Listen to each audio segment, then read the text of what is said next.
Hey, howdy, hey. We're going to be doing a little bit of this, and then we're going to be swapping over to art, which hopefully we can actually start using the tablet again. It seems to be working. Get rid of that hideous abomination of art, which I don't really think is art. Anyway.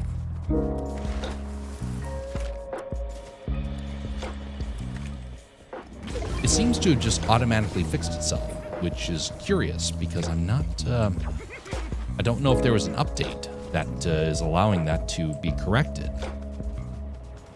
Very intriguing.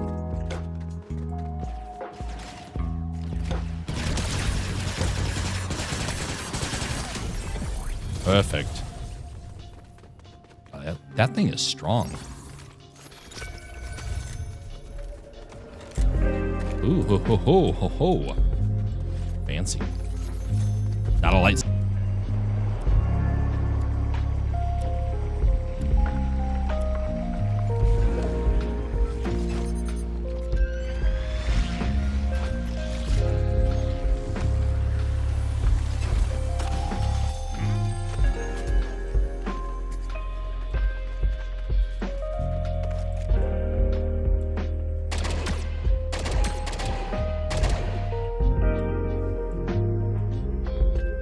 Am I stuck?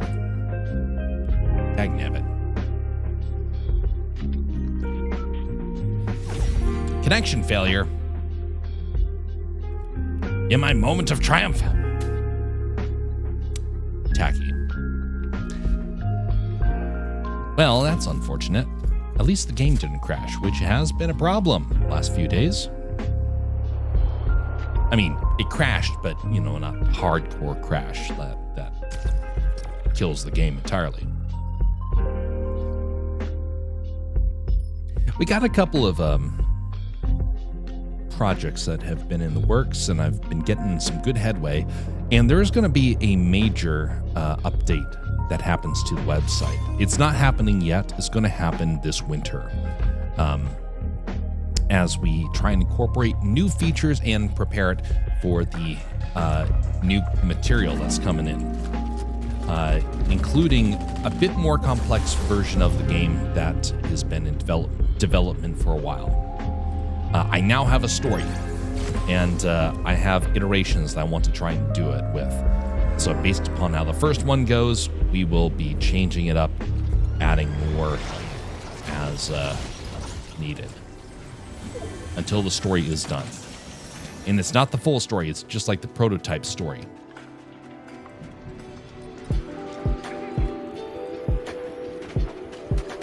Hey, greetings there, Jess.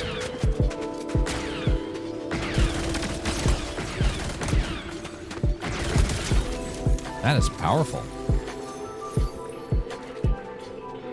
Anyway, how you doing this evening?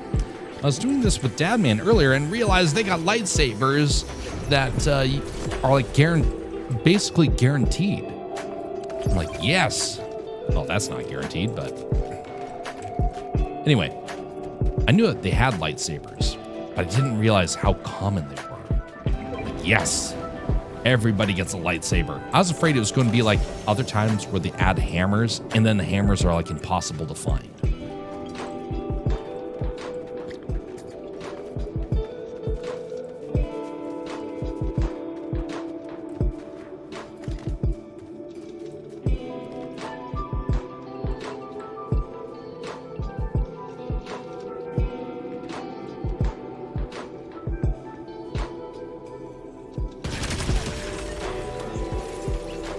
Surprise, buddy.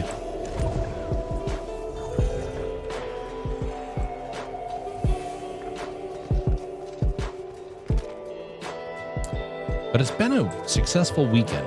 I got the tablet to work. We'll see if it works during the second part of the stream. So I got the tablet working. I got a new set of code working. I got story elements written. It was surprisingly successful, especially compared to some other times. This thing is way broken. I watched the VOD of the stream, laughed, and commented that you guys talked about needing to do a part 3 and said, of course he needed to, with how much you both yap. Yeah. You're very accurate. So you know all the ins and outs of our backstories and whatnot and the things that we rant about, and so you know exactly what to expect from that sort of stuff. Oh, lightsaber.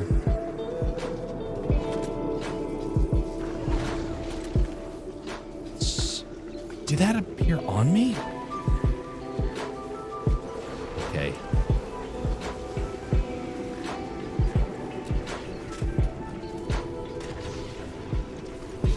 That was close. Almost lost that thing. Okay. Get out of here. General Grievous with Force abilities. What is the galaxy coming to?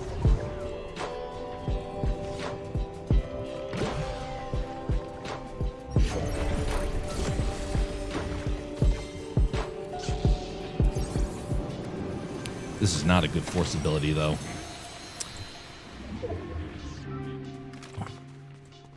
Might not actually want to use that. 3 people.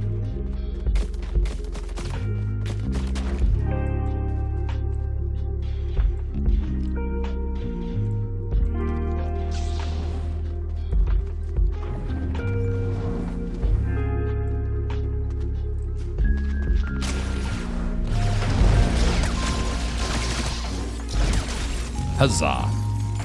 All right.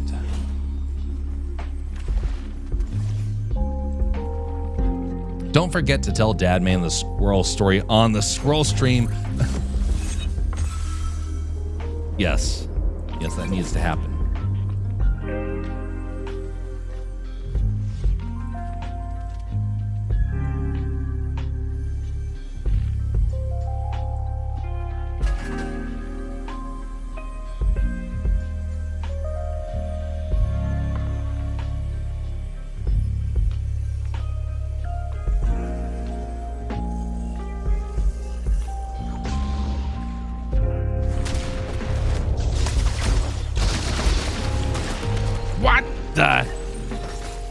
Oof. We should have started off with that shotgun. I knew it. I knew it. Oh, you can dance. Isn't that so precious? I can't dance. Figured you didn't mention it during Fortnite since you were saving it. Yes. Although if I do forget, be sure to remind me. I should be here for the squirrel stream, so I initially thought I wasn't going to be able to make it, and then it turns out, lo and behold, I should have no problem joining.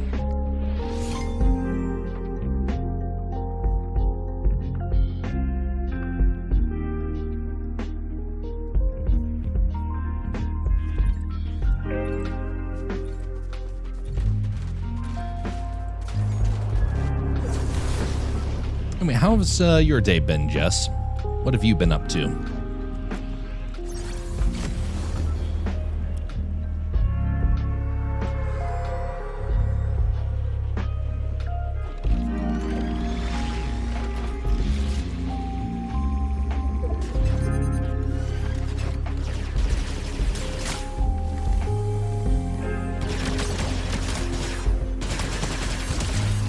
Take that, fella. That Grievous. That's a grievous mistake he made.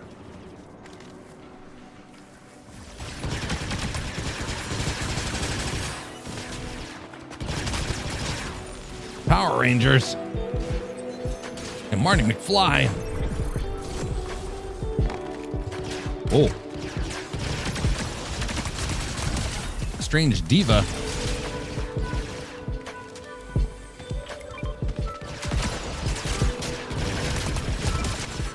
Man, that thing is so overpowered. Might as well swap them all out.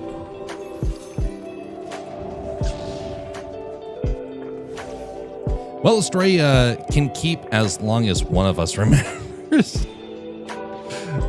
Yeah, indeed. Exactly. All right, got some new treats that we have at Walmart. S'more, fudge, and banana pudding cookie. Banana. Banana pudding. Ugh. You can keep that banana pudding.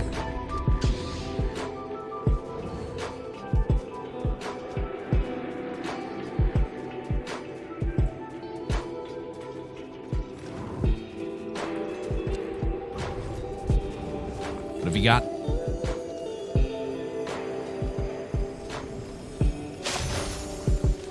Oh, there we go. Uh-oh.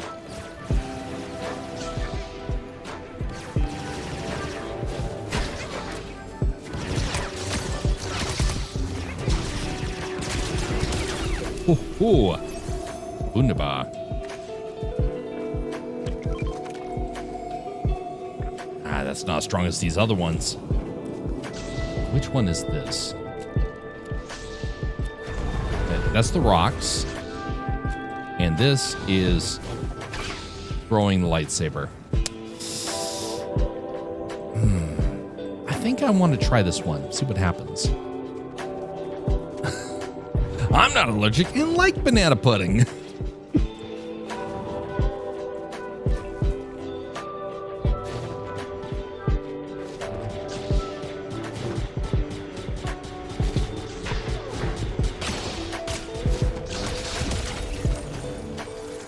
Take that, you ghost banana.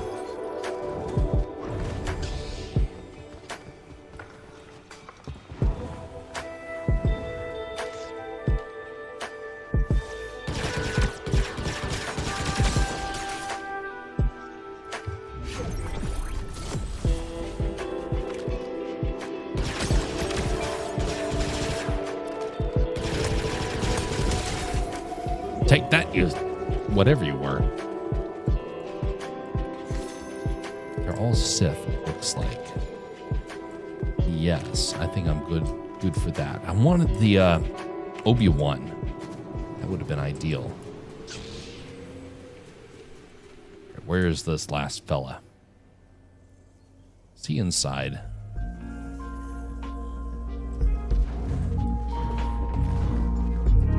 There he is.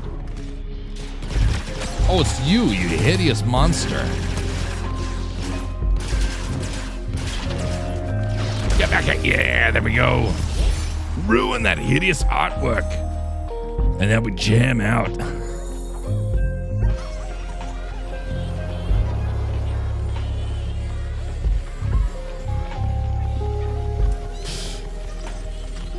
Anime Grievous. And some of the US themed sugar cookies are left. Star-shaped with red and blue sugar crystals on them. Fancy. Now the yuck reaction was was me seeing the pineapple chili lime cotton candy or the mango chili lime cookies. What the heck?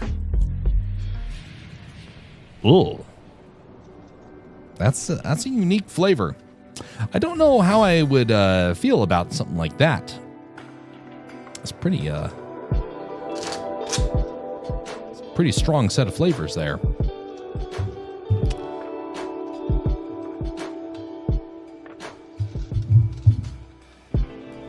All right.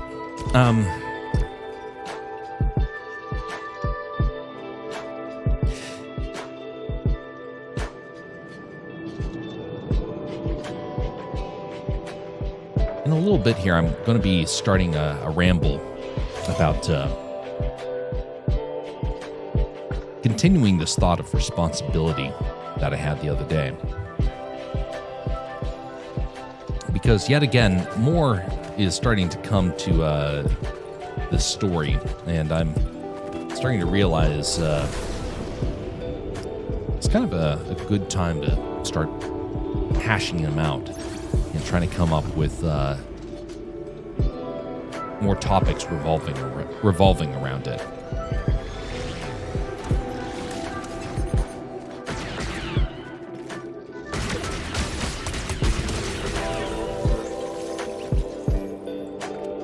General Grievous has learned the danger of blasters, so has started using them.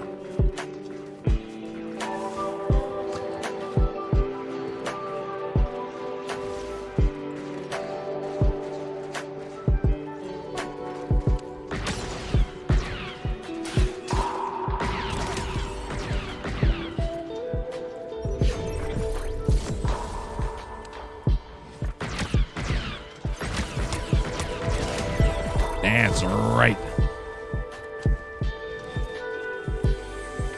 You're grievously wounded from a grievous.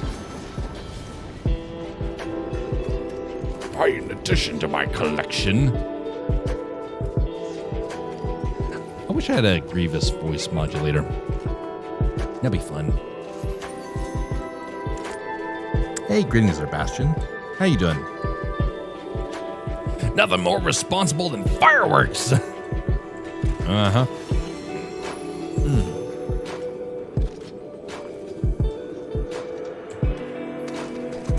Eat that banana. Ugh. Gross.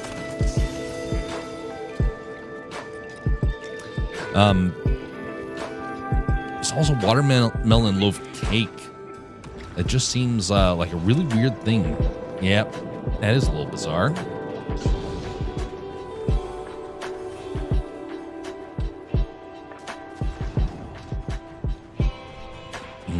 Somebody's nearby. I can smell their lightsabers from a mile away. I must take it.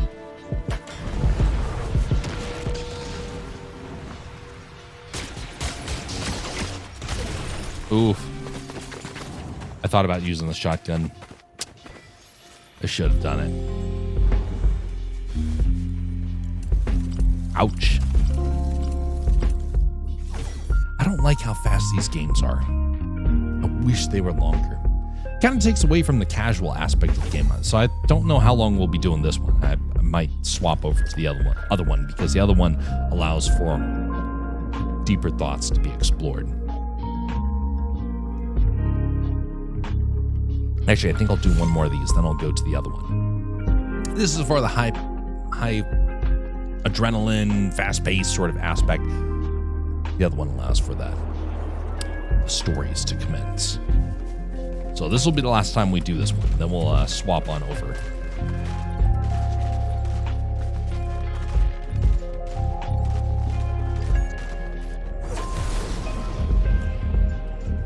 Okay, gotta find the lightsaber and gotta get to the top. Ooh, perfect.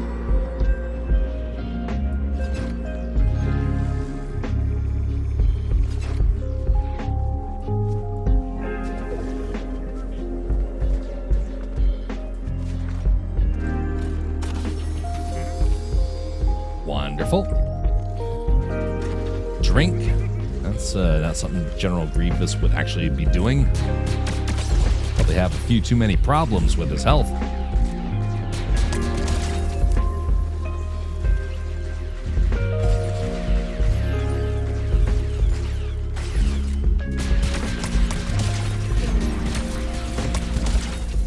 Yeah, there we go. Wrecked by Grievous. I find it funny Dadman wants to play Blitz because it's fast-paced, but also wants to yap and it doesn't get along. Yeah, but it is fun, and a lot of people do like that fast-paced aspect, but when you're streaming and you got a story to tell, yeah, it's not very helpful. If I wanted to play this game just for the fun of it, and then this game mode would become a favorite, but it's not just for that. There's so much more that goes on for us, so. That's right, getting hit by rocks a mile away.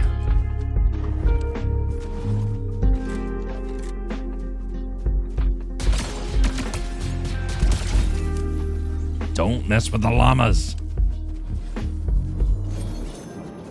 Notice how I just passed by the llama. I know it's dangerous. And don't mess with the Grievous. Could have warned you about that one. He didn't want to listen.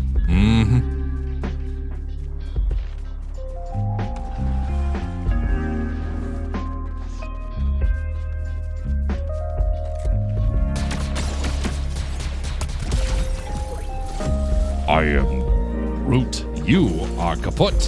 Whoa!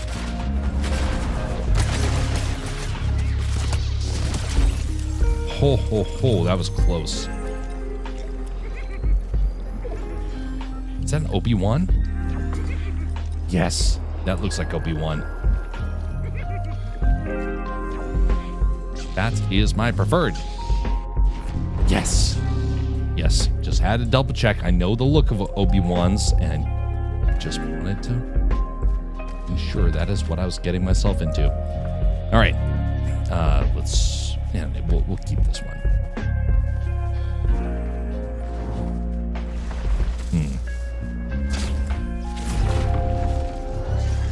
All right, we want to see what the map looks like. There are 4 people left. Nobody's below.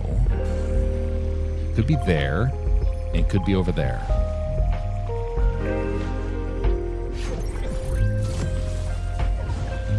Oh, wow, that storm hurts.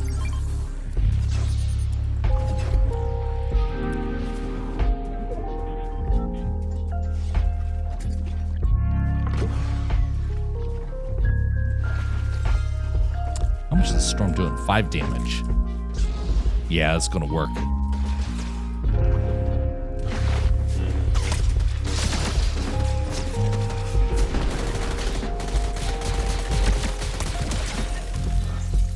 Beware the robot.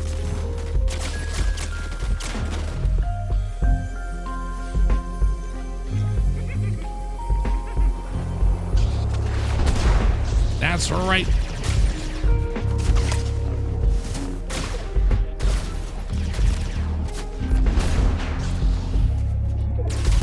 No, come on. Dagnabbit.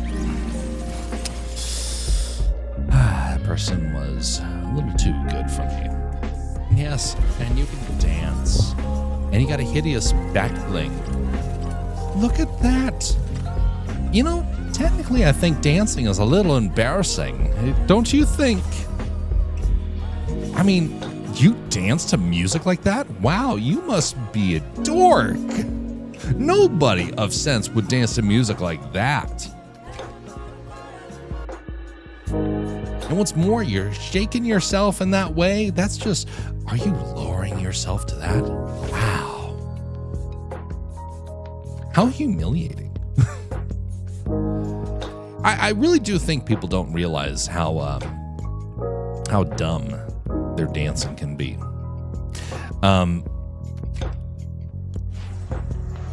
Have you ever been in a location and seen somebody just start dancing for the sake of it? They turn on music and they just start dancing and grooving. And at first you think, oh, that's interesting. And then you realize they just have no decorum. They have no self-respect. Oh, wait, respect. Like we were talking about, we were going to be going into. How fitting that this would be the springboard to go into it. Responsibility, respect. They're 2 parts of the same thing.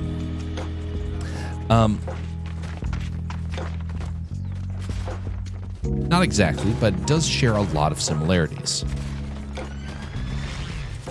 One of the things that I've found fascinating about people who have self-respect, they usually have self-control. They usually have the ability to know when something is appropriate, when something is not.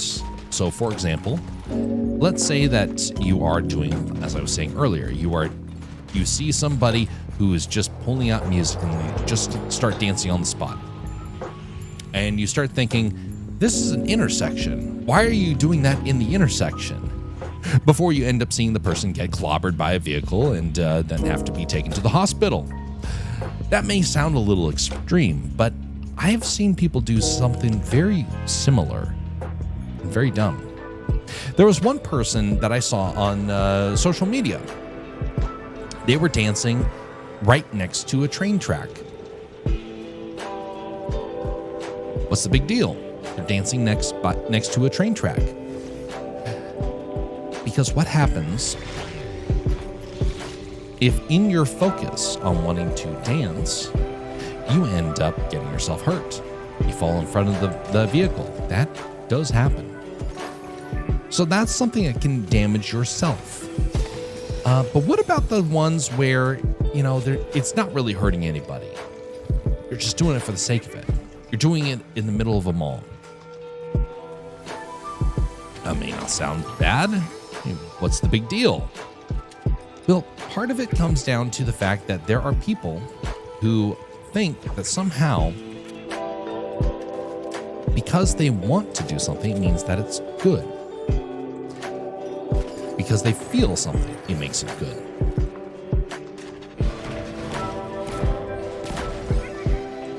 And dancing in the middle of the mall may work for them. But what about the people who are inconvenienced? See, we've crossed the line from something that is definitely good or bad, and we've suddenly raised the question, what if it is obnoxious to somebody? This is a surprisingly important question because there's a lot of people in this world that want very desperately to think that somehow, just because they say that they want something, it automatically means that it's good for them or it's good for everyone else. Not realizing that, well, those things are not guaranteed.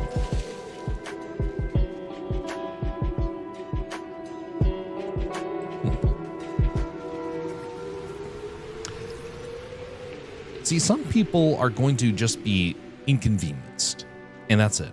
Some people, it may actually affect them psychologically in ways that you're not expecting. And I saw this happen, not with dancing, but with the lack of respect that was shown to the people around them, and the shouting that they started doing. They were shouting in an area that didn't need to have it. It was very small. And this person was shouting at their relative, very upset, and throwing a fit. The whole time screaming at this person. That was, one, showing no respect to the person that they were with, and two, is showing no respect for everyone else. It was dragging them into something that was best kept for their own home, or just not right at all. You don't want to be behaving like that. If that's the sort of person you are, well, that starts becoming a problem, and it does affect a lot of people.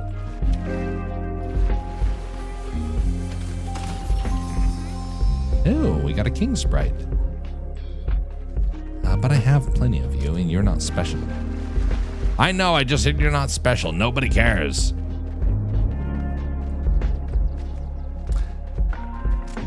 Well, I'm not finding anybody.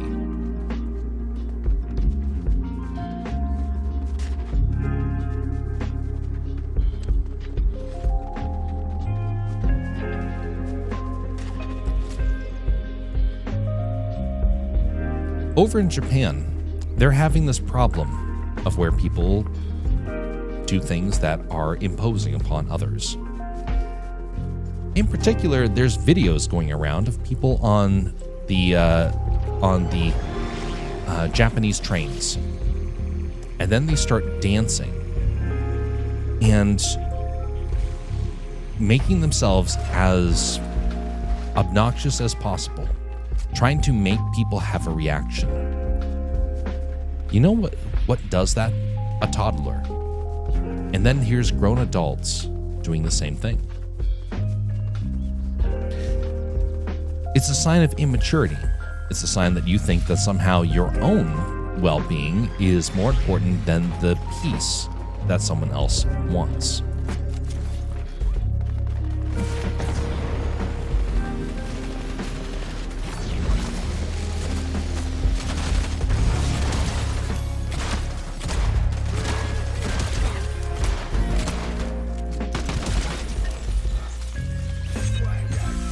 Witness me, blah, blah, blah, blah.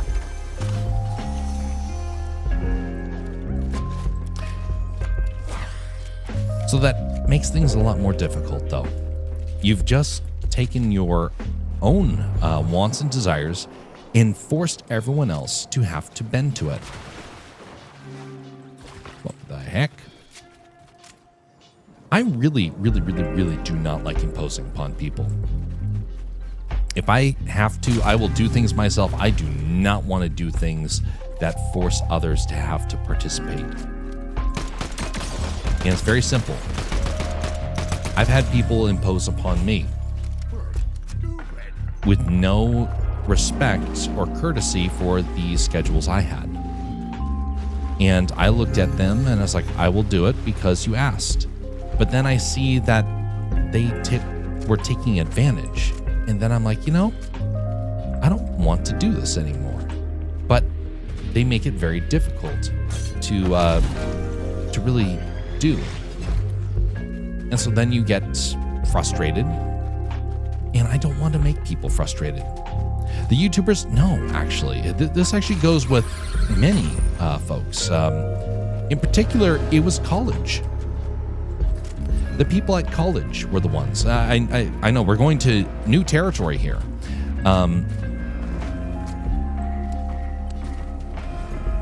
Because we're going into another subject of respect and responsibility, we're going back to my college days.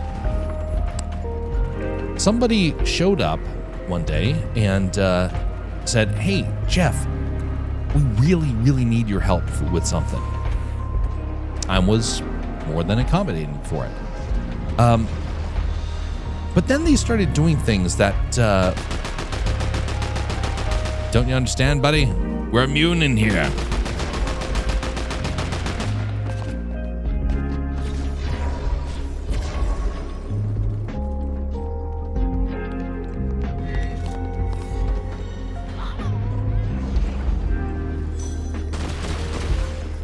Waste your ammo, sir. Ohio time, right?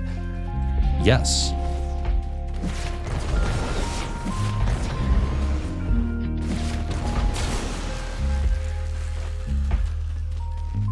Hold that thought.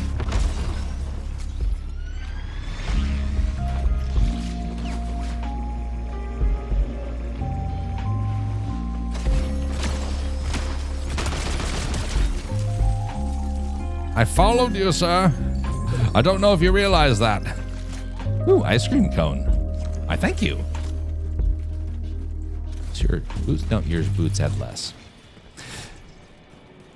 But it was difficult when they were imposing, because many times they would impose more and more if you let them. Some people refer to as letting someone walk all over you. I don't refer to it like that. I think that there are some people that will walk all over you, but there's a lot of people that just don't realize how much they're asking. They really don't. They have no ability to calculate the amount of time that they're imposing. So thus, they get maybe a little careless with some of the requests that they make.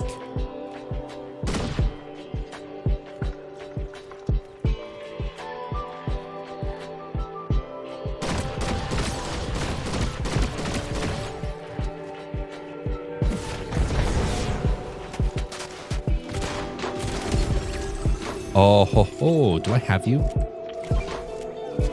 I don't know. About to find out. Oh, I better take that.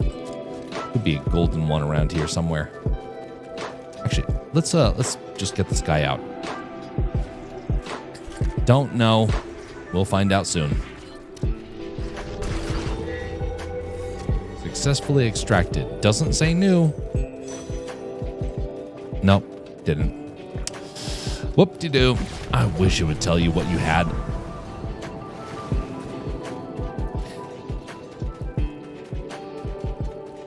So anyway, imposing upon somebody, that's one thing.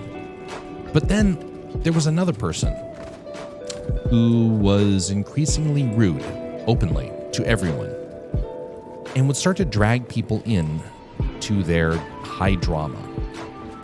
This was my first semester of college. I had no idea how to interact with people.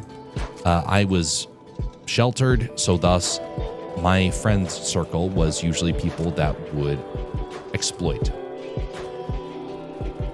There were some good ones, but there were some that were just rude, and they got worse over time. One person was constantly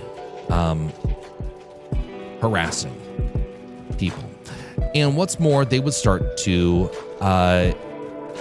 sing openly in front of everybody at weird times. There was one time when this person, I was talking to them, and I thought things were starting to get better, when suddenly this person broke out into song.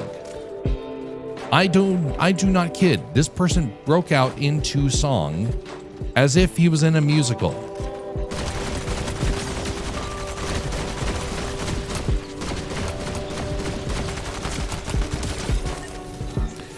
It was the weirdest thing I had seen to that point. And I was left unsure how to respond. So I just sat there and I waited. He finished and he looked at me and, wasn't that just like perfect? Oh, that was so good. Man, that was moving. And I'm over there thinking, you just interrupted the conversation. So you could sing loudly, drawing attention from everybody around us in the cafeteria, just so we have to be forced to listen to you sing. Was there any point to your song? Your song and dance number? Was it about the conversation? No? What was the point? It's kind of similar to when the people over that go to Japan and they start to impose upon the people there.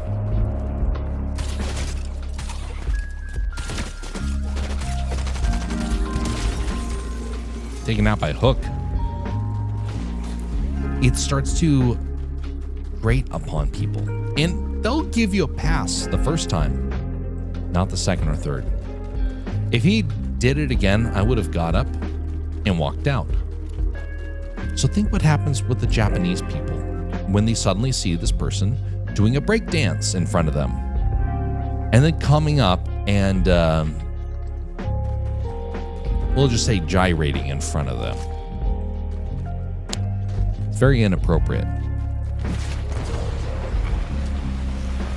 But some people do that.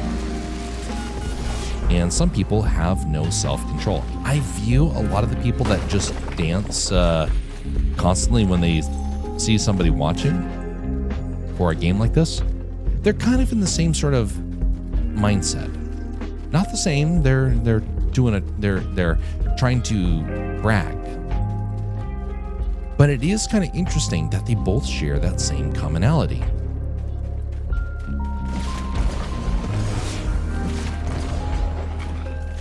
Ooh, recharge. Oh, wait, no, that one's already used. Oh, duck. Do I have you? I don't know. Is there another one here?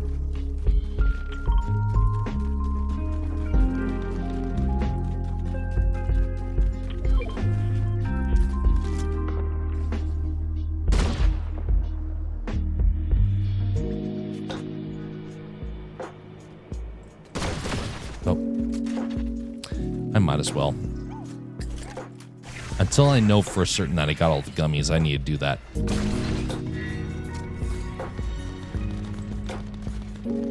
Nope.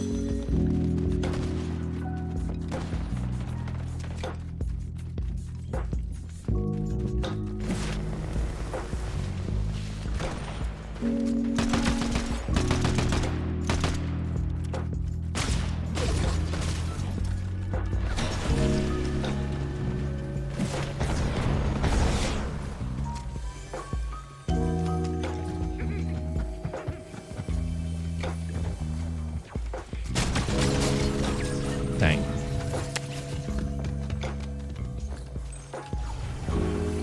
But anyway, I just remember seeing times where people use something that should be for special occasions in a public situation, making it more difficult to kind of live life.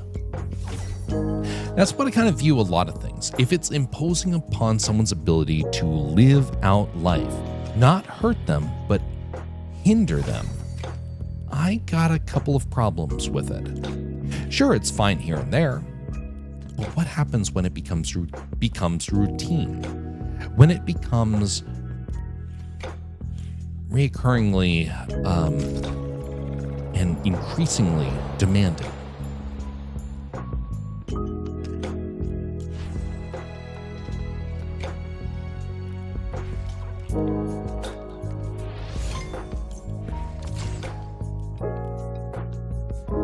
That was close.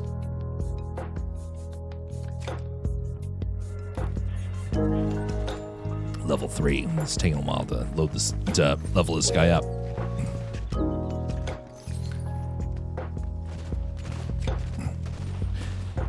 Now, why does this tie into responsibility?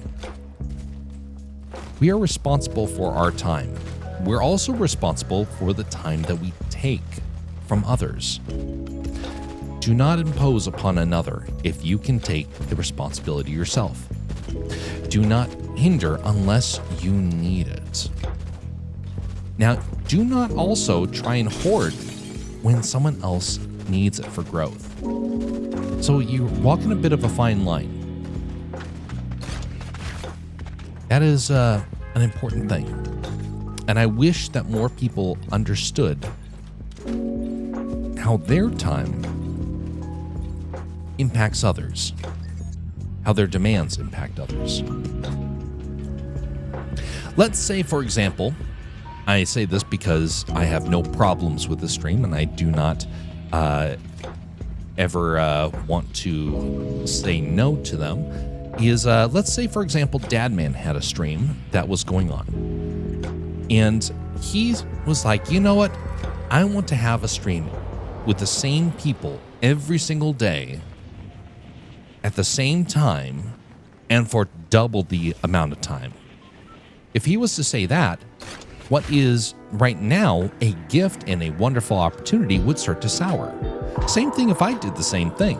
If I reached out and told a bunch of people, hey, you have to be here for the stream at this exact same time, and I start to make a demand of it, well, what starts out as a gift or as an opportunity or a bonding time becomes mandatory, and it becomes obnoxious to people.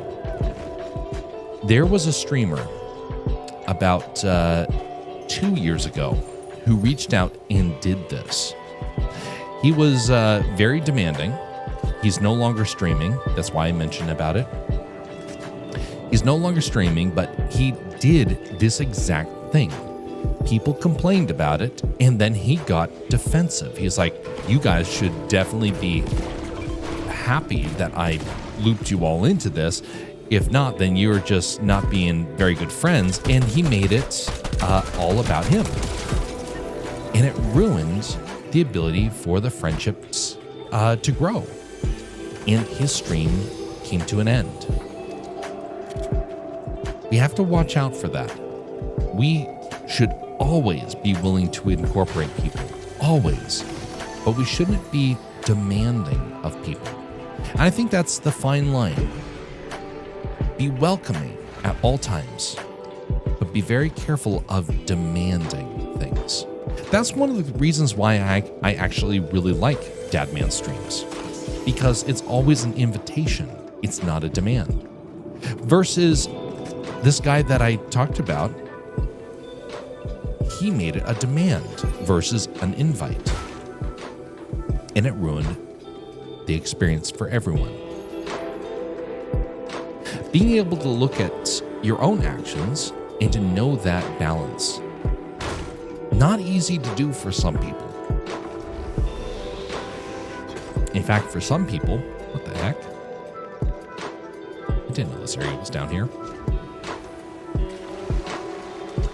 You're just normal.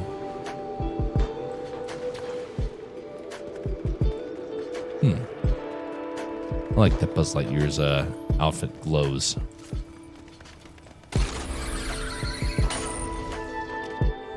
Anyway, all that to say, it is a reoccurring problem in the streaming world when it is abused. And it is a much worse thing for in real life when you have somebody and you start to impose. And you start to prevent them from being able to live life. You take a gift, which is your time, and you start to make it the demand that really ruins that experience.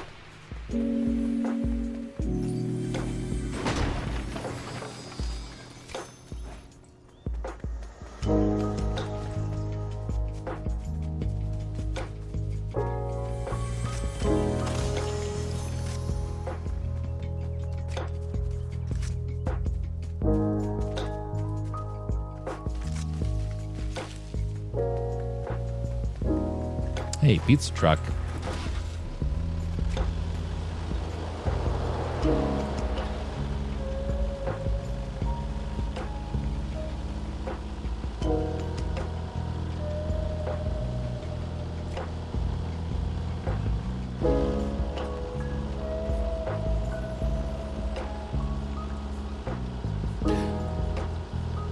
So I saw somebody do this stuff the other day. Oh, wait just a second. Wow, last night, a Delta flight landed at Chicago Midway Airport and got hit by a firework on its way in. Ooh, that's dangerous. That's very dangerous, especially depending on where it got hit.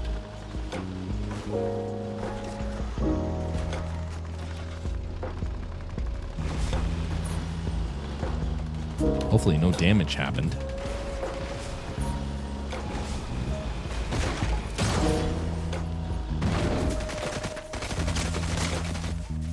Cool.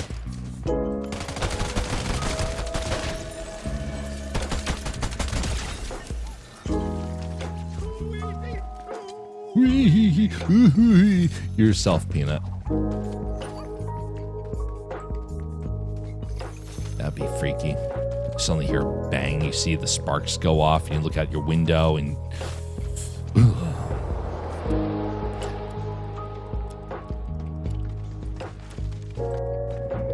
I'm actually not liking this.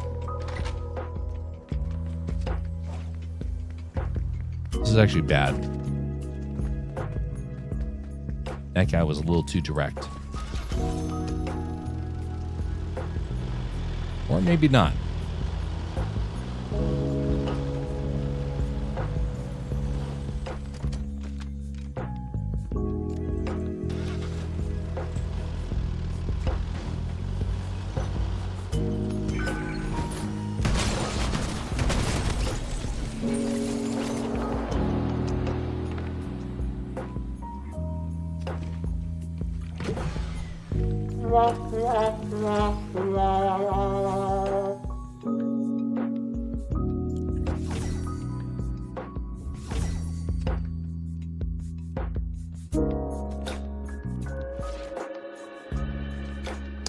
What do I keep saying?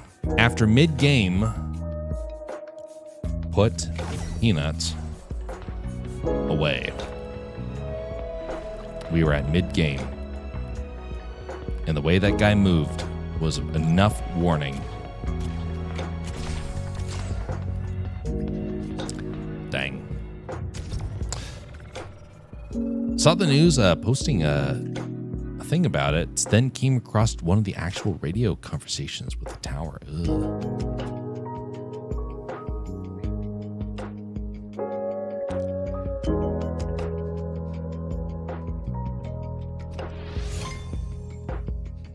It's a responsibility. We are responsible for our impact upon other people. Both the things that we say and the things we don't say. The things that we take and the things that we give. We have a lot of people in this world who do not understand how important it is to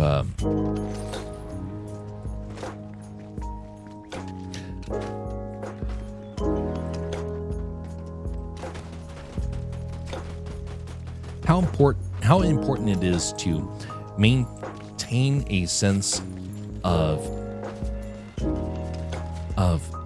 consideration for your neighbor, consideration for the person that you are next to. When I'm on a train, for example, I try not to take up a whole lot of space. When I am on a plane, I'm not trying to lean into the other person's chair. When I am in a public setting, I'm not trying to draw attention to myself, scream, yell, or dance. I'm trying to show respect and dignity to those around me. Just like how a toddler doesn't understand that screaming and stomping is not a way to interact with people, a grown adult needs to know that too. Well, when people don't know it, it makes it difficult for all of us.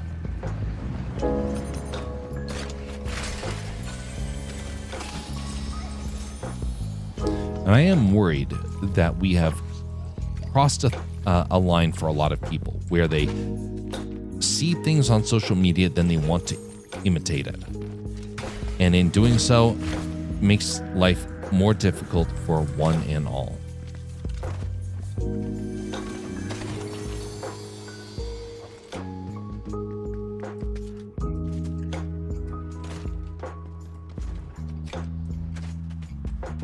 You know what I really like to do as a pastime? No, it's not shoot weapons. I really like to work on group art projects. I have a lot of fun doing it.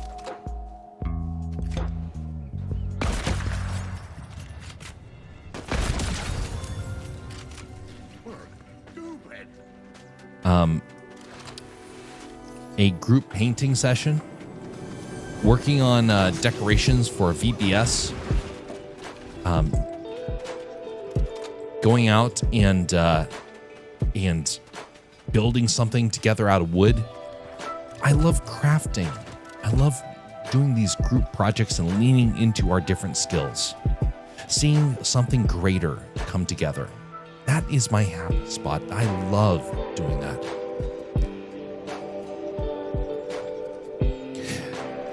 I don't know if anybody else around me does. I mean, there's times where they enjoy it, but most of the time I feel like it is imposing upon them. And so I don't ask people to do it. Someone comes along and says, hey, we're going to be going down to this event. And I say, okay, that's wonderful. I do it because it is a group effort. Not because it's like my favorite thing to do. Now, when it's with family, that's a different thing. But if it is with friends or whatnot, it becomes a little bit more difficult. There was one time where there were some people that I knew who invited me down to join them when they went to Disney.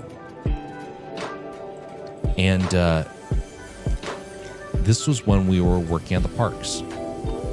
We were fellow cast members, and so thus we could go as a group. And it was for free.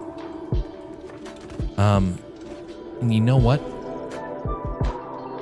After about a quarter of a day, I couldn't take it anymore. I walked away. I was like, sorry, I gotta go. And they were a bit baffled by it. It's like, why? Well, because what they were doing had crossed a line in many ways with being imposing.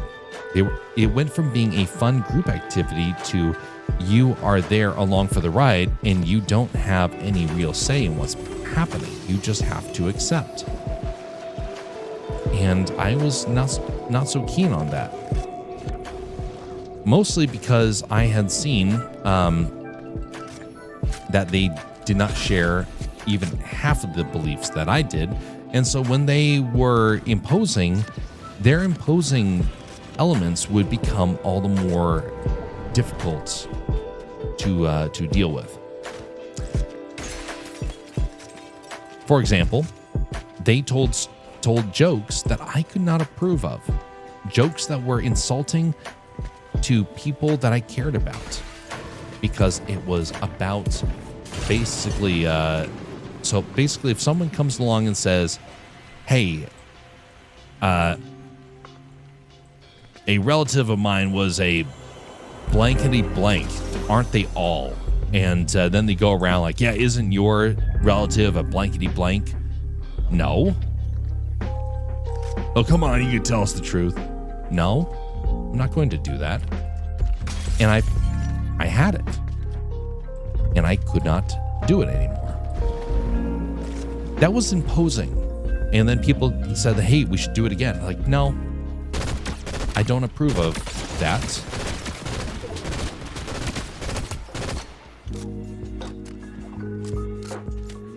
Gotta get Peanut out of here.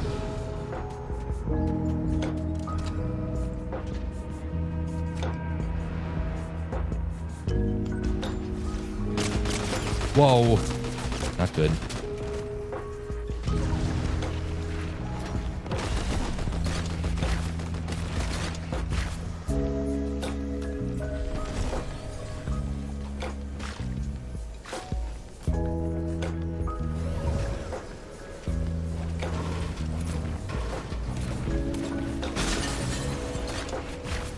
That was close.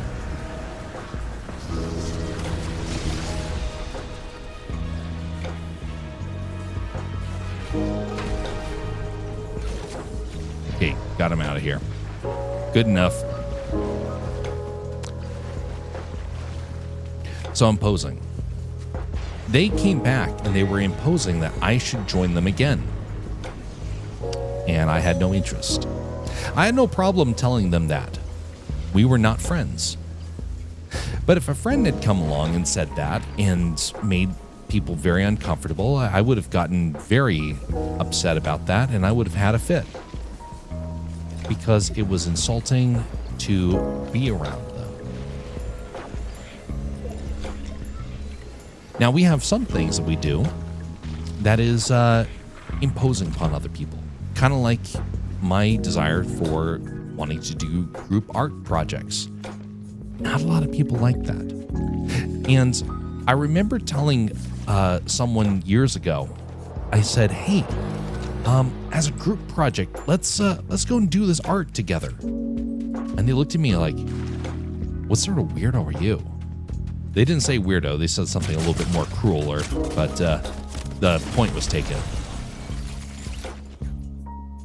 I suspected that guy was around there. Good thing I was able to get the sprite out. Surprise, buddy, you failed.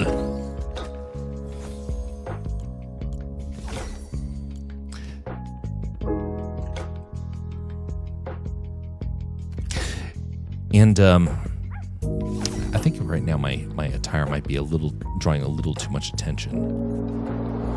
I think I was actually doing better when I had the wolf. I think it's a little bit more subtle. It blends in with the background a lot better.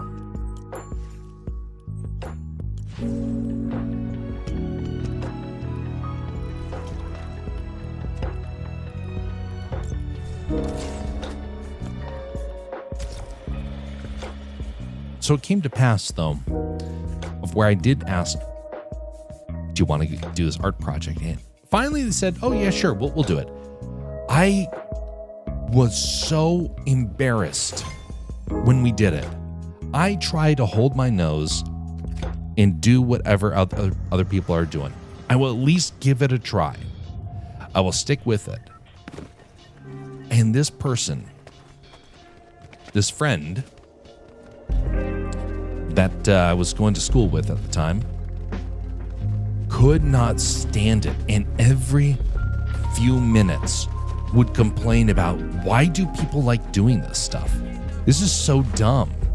And, oh, look at me, I'm doing the artwork. And all he did was mock it.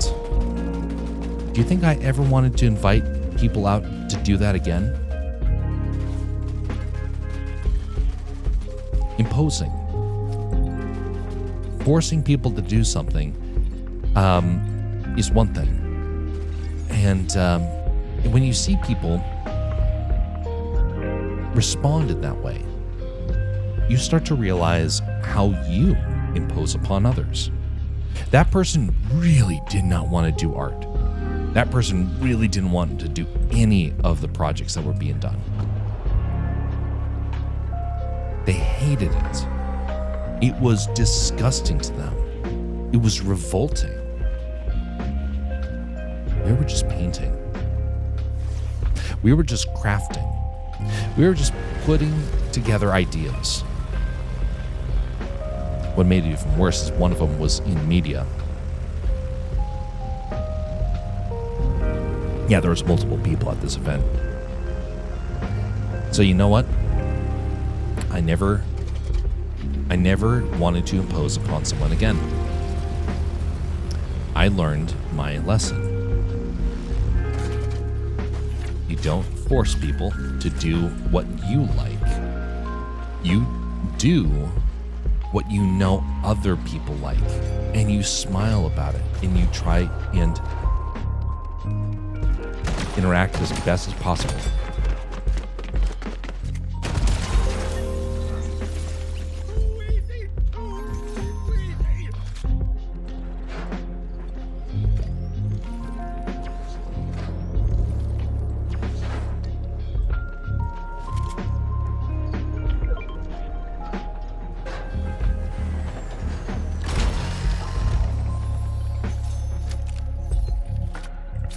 Ooh, perfect.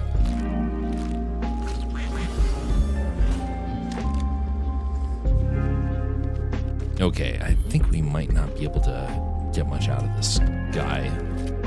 We'll see. Kind of a feeling I want to get him out of here as soon as possible. We'll wait for one more elimination, and then we will get him out of here.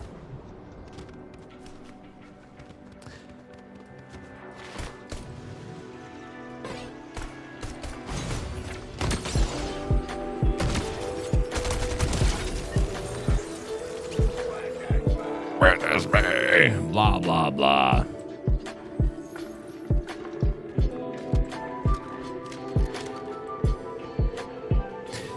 You know, one of those friends that I had invited to this was to this art thing. I remember the feeling of shame, realizing that what I enjoyed had become detestable and obnoxious to them. And there was somebody I mentioned about this a while later who said, "Oh, I wish you would have told me about it. I would have enjoyed it." You think I ever was going to do that again? I'd already learned my lesson. So even if somebody did have that genuine love of it, I'm always second guessing as a result.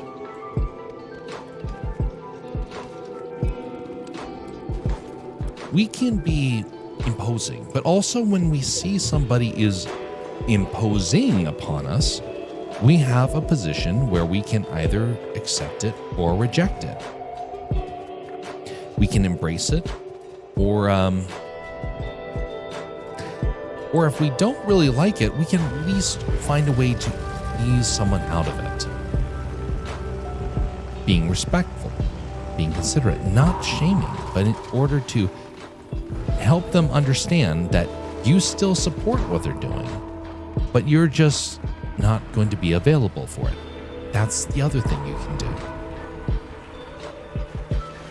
But when you just go along and make it a big show in order to humiliate, you are going to lose your friends doing that. And you're going to lose their trust. You're going to lose their desire to want to do what it is that you are asking of them. Now, if you are doing a business deal, someone's coming. Is that someone or is that a sprite? Oh, it's a sprite. All right, get out of here.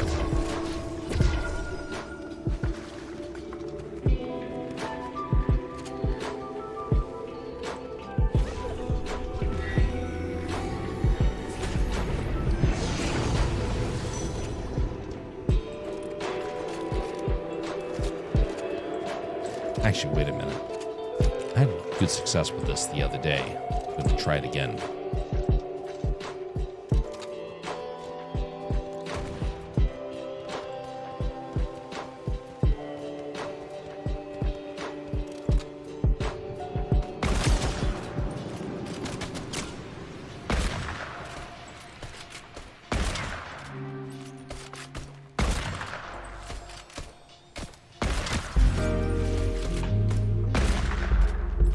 Thinking you can't hit the broadside of a barn.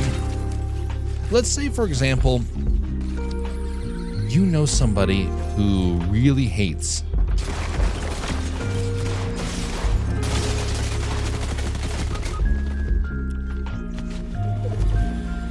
gonna waste it for you. Yep, now you can't have it. Let's say you see somebody who really hates Fortnite. Are you going to ask them to join you?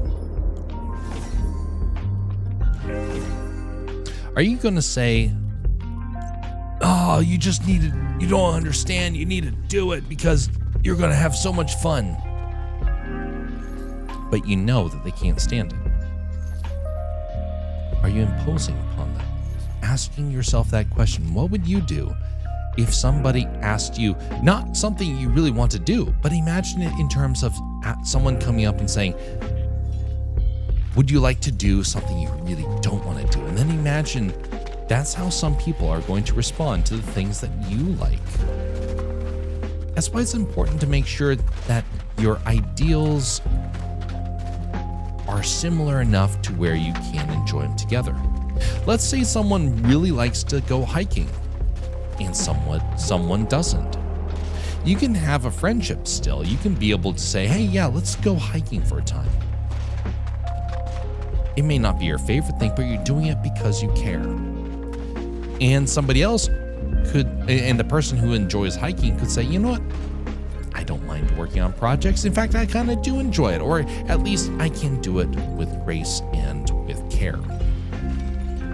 By actually showing that you're going to give 110%.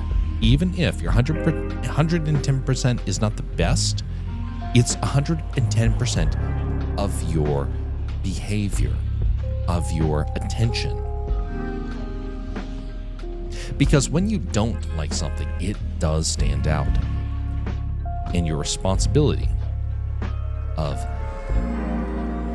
being a friend, it will impact somebody. And you best start to realize that you have the ability to change someone's life drastically, for the better and for the worse.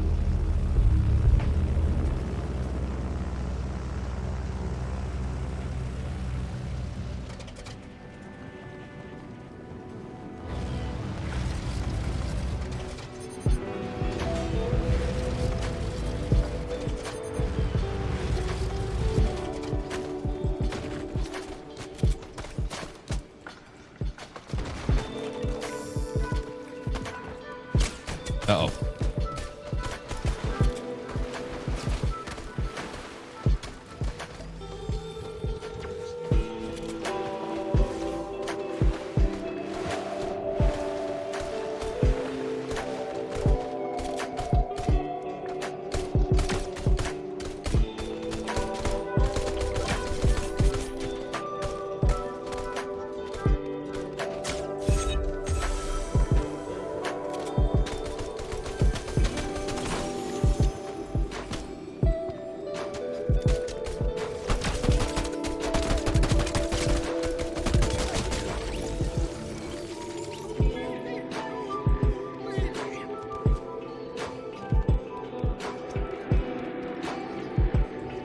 I also really like to do?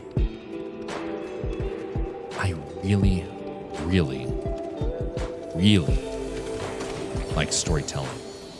I know, big shocker. But I like exchanging stories. One of the most discouraging things that can happen when you like to have a good conversation, to share stories, and nobody else cares. And instead they say, why would I ever want to know that? He's like, well, sorry for wanting to share something that I really, really like. And you learn to bottle up. There are some people I'm around on a regular basis where I have noticed, well, I know for a fact that they really don't comprehend this, but I do not speak a whole lot when I'm around them because I realize they don't want to hear the stories. They want to hear a couple of little things here and there, but they don't want to hear the stories that are told. And so to them, they're like, well, you know what? He's talking about that again. We're just not going to interact anymore. And so then they start to say, no, we're going to change subjects. Yeah, there we go. All right, that's right. Yeah, get out. Actually, literally get out. I need to get you out of here.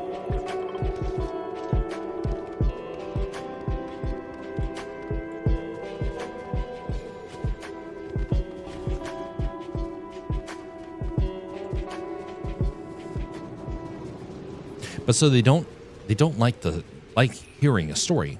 They don't like doing projects. Why are we friends?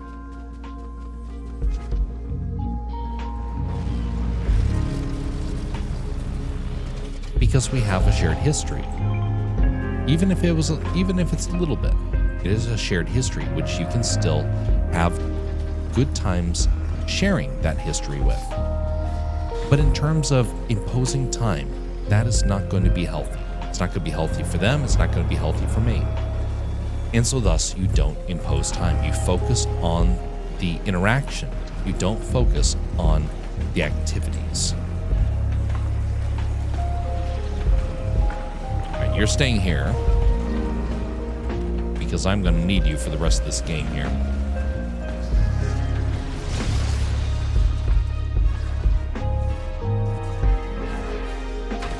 All right, get out of here, you peanut man.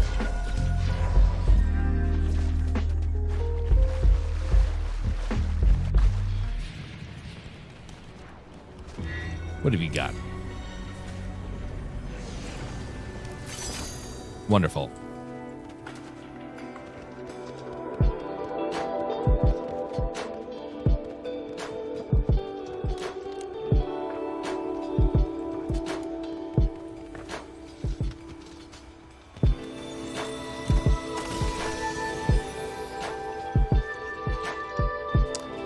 Being able to see how that stuff impacts others. I've learned that is not a common trait. Not everyone knows how to identify it. And sometimes people don't even realize that they're doing it until someone blows a gasket. There was one person that I remember seeing where they didn't see this. They didn't see how they were imposing upon others, and they got surprised when somebody blew a gasket. They got very upset, and they were like, I don't understand. I had to sit them down because it was me that actually had stayed, who sat down with them and helped them understand what it is that had just transpired. The argument, the mockery that took place, and they're like, I don't understand. How? Tell me what I did so I don't do it again. You imposed.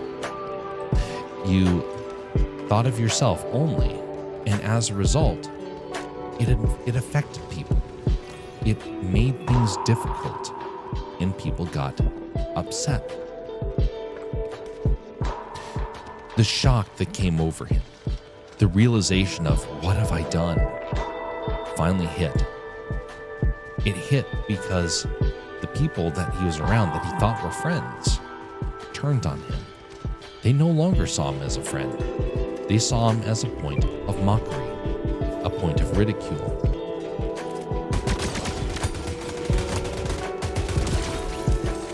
And they didn't want to be around him anymore. That's a sad point to be in. Whoa! Oh, that was very close. And still very close.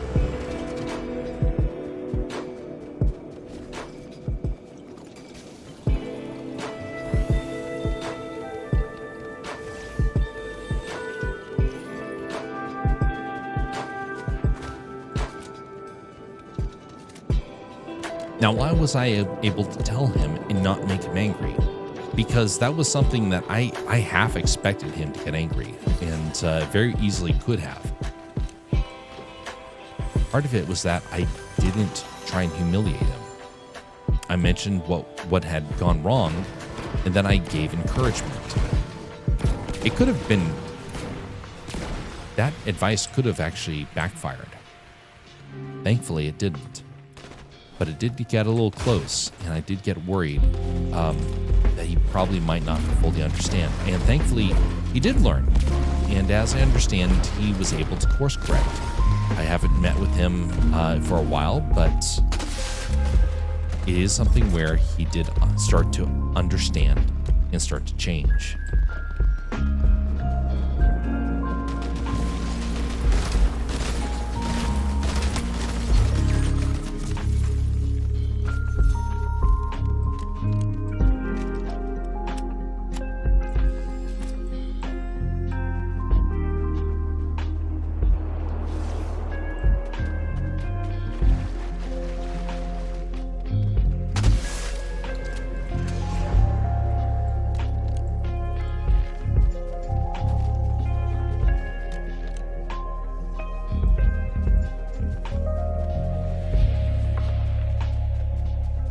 Hold on to that story for a moment.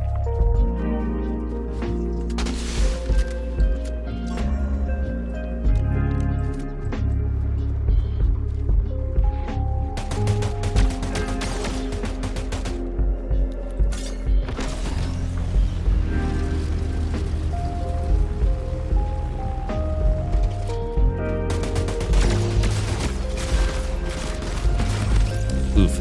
Oh well. So he learned and he course corrected a bit. You know what's sad?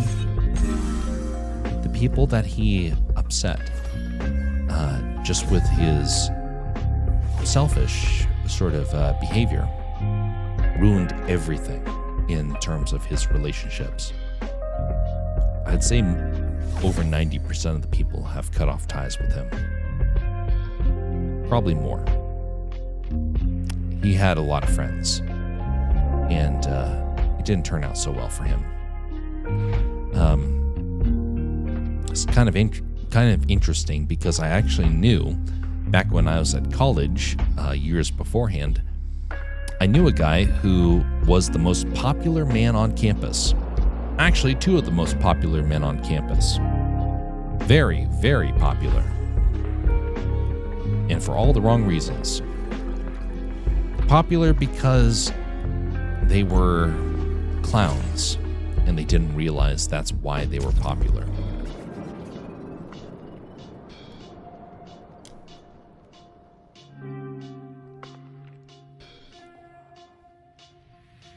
Imagine going through your entire college career and thinking everyone loves you, only to realize people think that you're a joke. People think that you are an embarrassment. They welcome you in just so that they can mock you when you leave. That was their role. Not for both of them, but for one of them, that was very much the story. The second one was popular because of he wanted to be everyone's friend. He leaned into it very much so. But it didn't change anything in his life. Oh, that's weird how the road is connected right there. Someone messed up the map.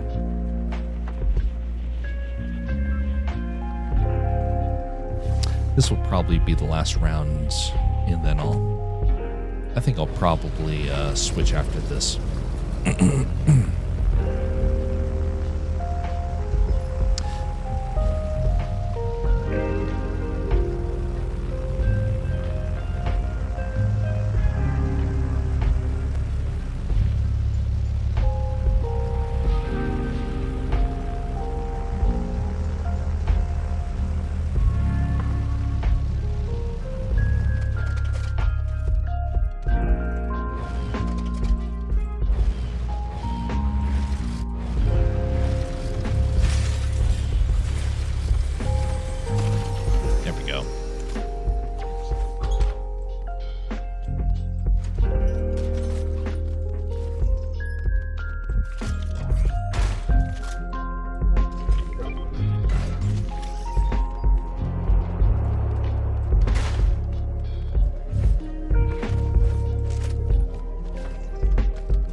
I thought I saw someone else come here.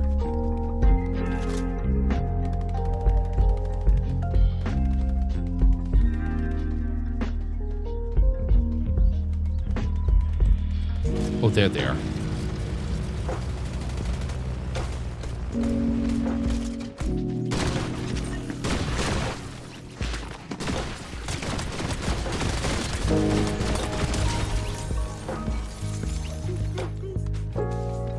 That's a little closer than I wanted it to be.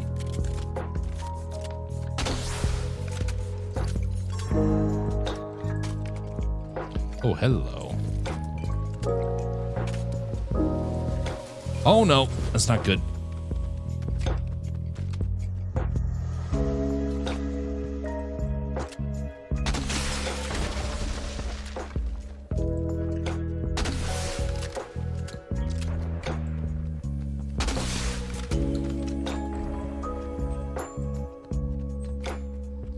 I thought I heard someone.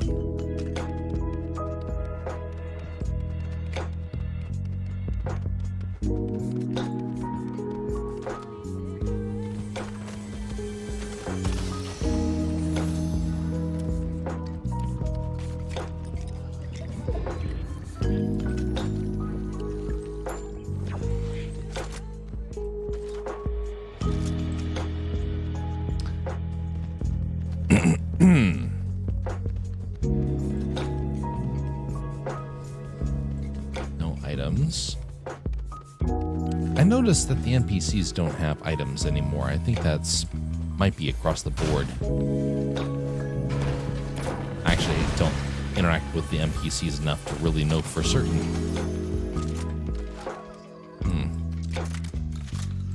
I already have you. It's nothing personal, Sprite, but I don't want a Sprite right now. I want a Mountain Dew.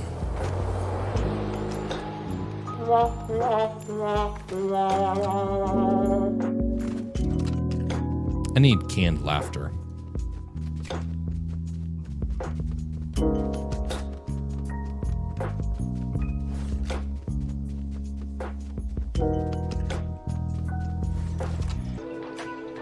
Just came across a reel about the Disney ears that the Disney ears are dead. You can see everyone else with shoulder pads of characters you can get. I can DM you. Ah, very interesting. Yes, that would be intriguing. I know that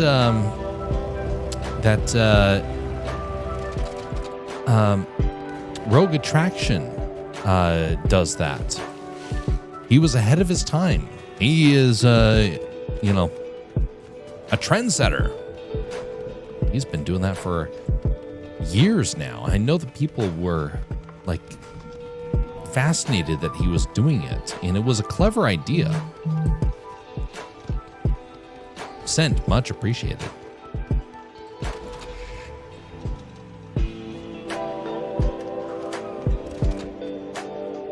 Just normal.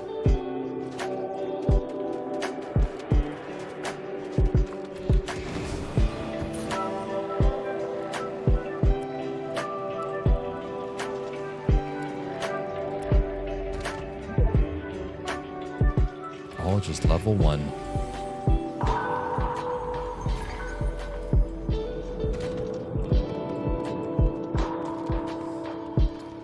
Take a look at it when we're done with this round here. Oh, you can get those here? Clever. Okay, I gotta get the sprite out of here. We're at mid-game.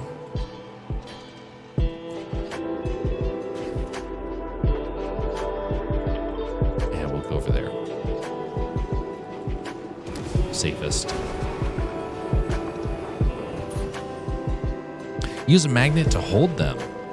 They show people putting them on in different places than just shoulders.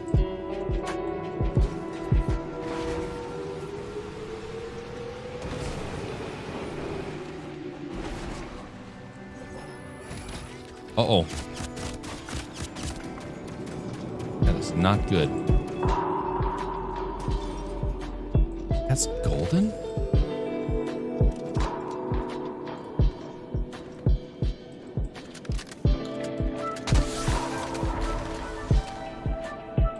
I think someone might have a ghost item.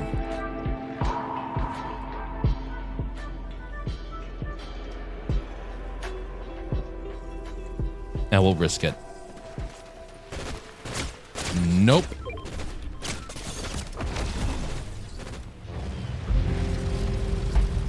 Go as far as we can, loop around the side, and use the portable.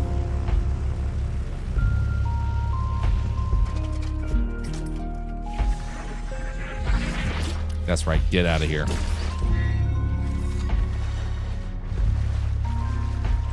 That was very close.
Surprise! I was behind you. You were not expecting a wolf carrying a weapon. No one does. I mean...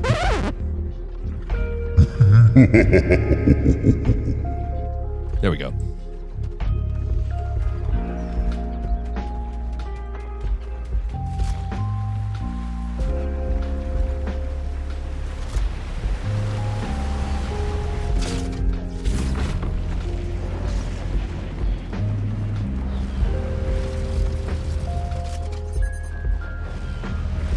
Received the golden boots today.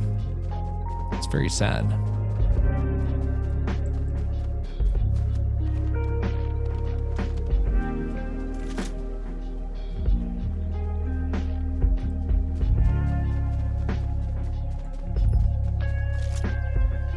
There we go.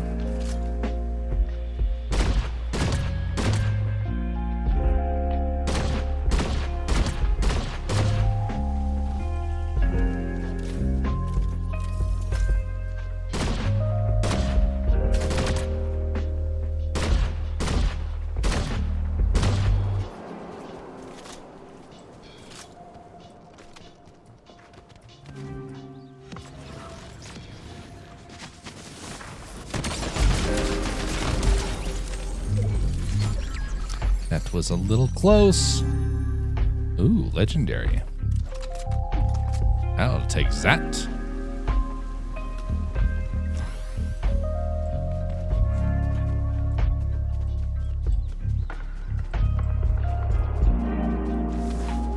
I need shields.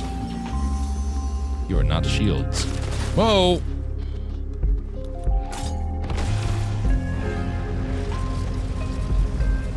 Ooh, a golden fishing hole. Tempting.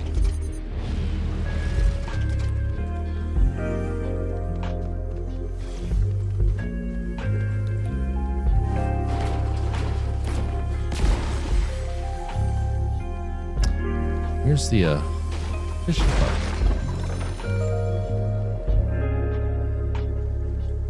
Fishing line, where'd you go? Oh, there we are.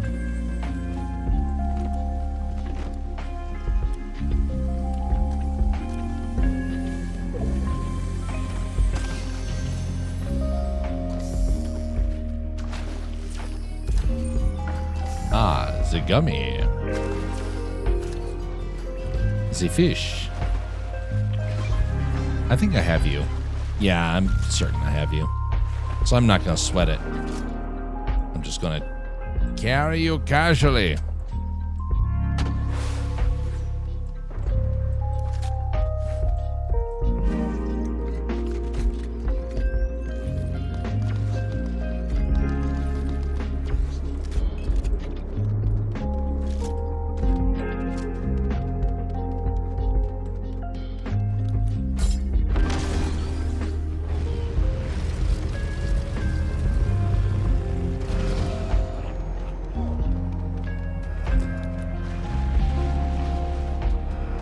Bring in the capsule. We have more little candies to get out of here. Here we also have this fellow. We might as well send him out. Yes, send them all out. Yes. Very good. Get them all out, all these squishies. Nobody wants to have them out here on the front. Least of all in the paws of a wolf.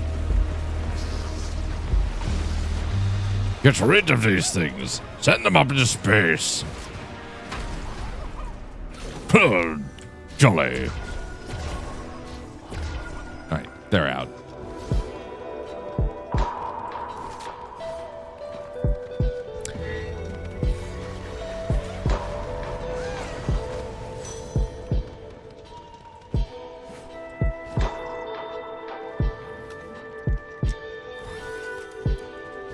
What the heck?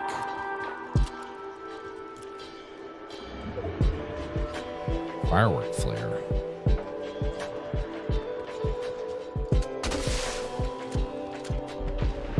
Oh, I guess it's the same thing. Just fancy. I dare say. Don't trouble me.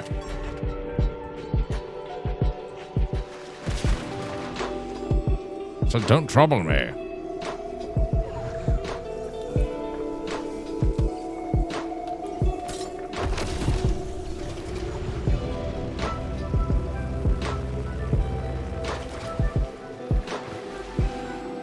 That's right, swim on out of here. Leave that fella behind. Be lonely. How dare he attack somebody that he barely even knows? Isn't it weird that most games are trying to make us now want to have positive interactions with people? I've only recently started to realize that this is kind of happening. It's like, even if people wanted to have positive relationships or whatnot, our media, our gaming world, our socials, they're all designed to try and make us hate one another or to see the other as competition. It's kind of sad, actually. Can this burn stuff? It has fire on it.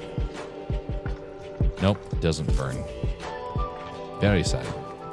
Here we got a bastion.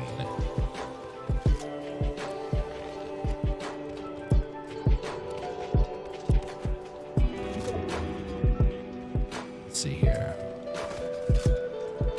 Start those comms once we're out of this match here.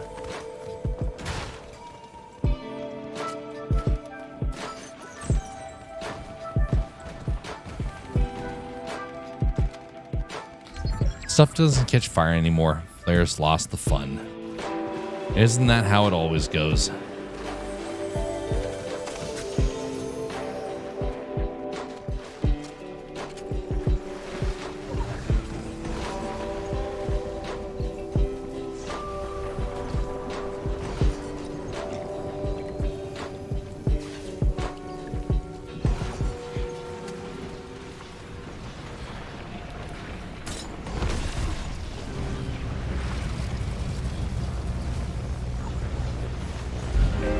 Darth Vader. Whoa!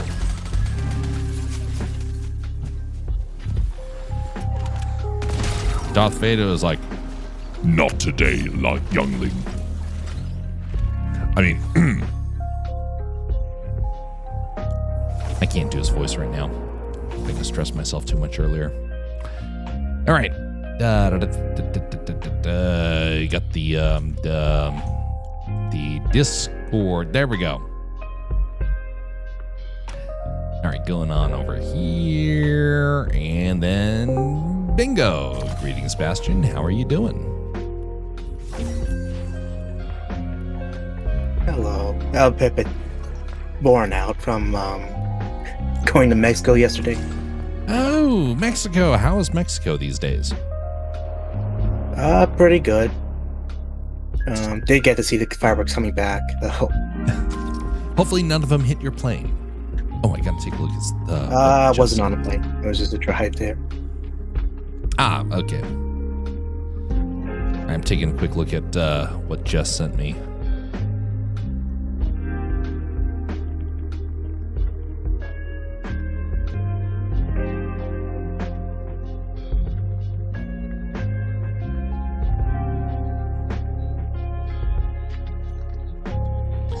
Ooh.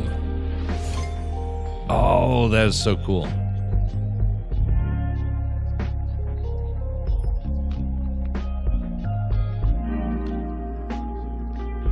They have Remy. That's great.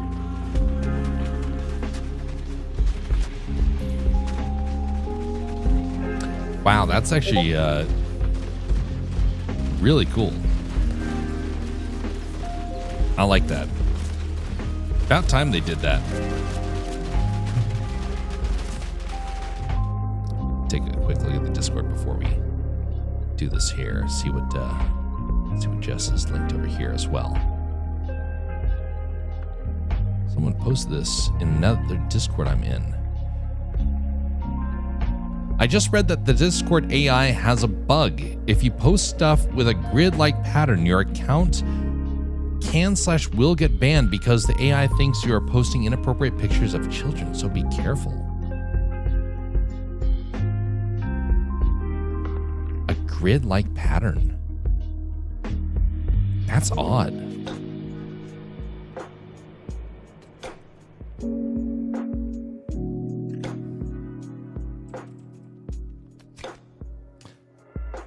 That's very odd, Jess. Huh.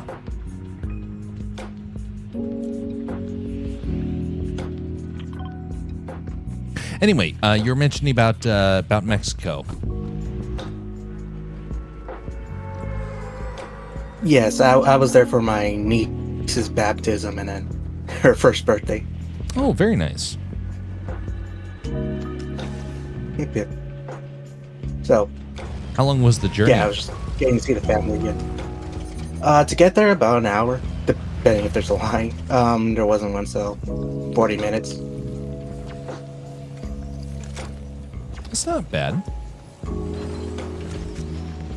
Yeah, we cross over a bunch of times. I have yet to be to go to Mexico.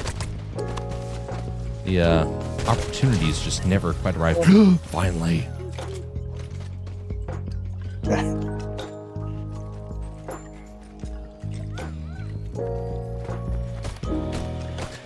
Do you get to have any of the Mexican candies when you're there, or is that something you tend to avoid?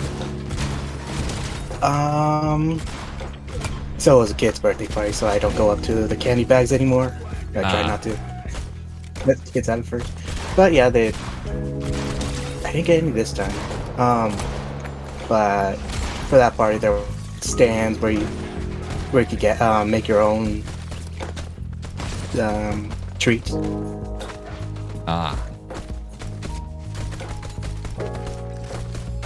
What is up with these people? They're everywhere. Just a bunch of bots. I thought you said a bunch of thoughts for a moment. Oh no! No. Oh no, I'm in trouble. And, I'm in deep trouble. Oh no. Dang. Not only did I lose my boots. Shoot the red one. The red duck. My internet is not helping.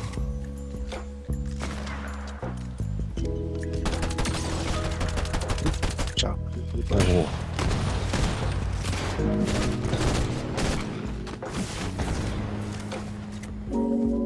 Dang it. Oh no. Whoa. Dang. I'm gonna check my internet box. That because person's this at didn't full health? actually- Okay. That's suspicious. I'm going to report that fella.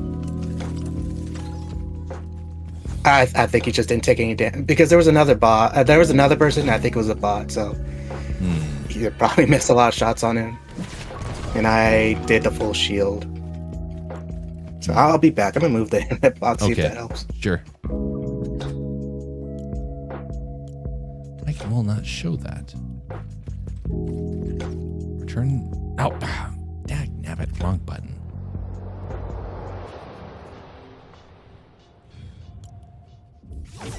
What a loss there. I was just about ready to do the extraction.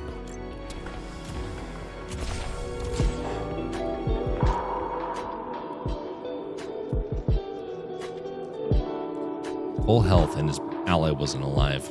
That's really suspicious. Get myself some more water while he's doing that.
All right, I'm back.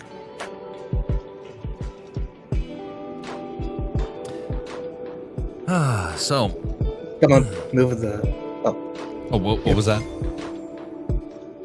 Someone moved the internet box so it was facing the other, where everyone else, the other direction from where everyone else has their devices. Ah.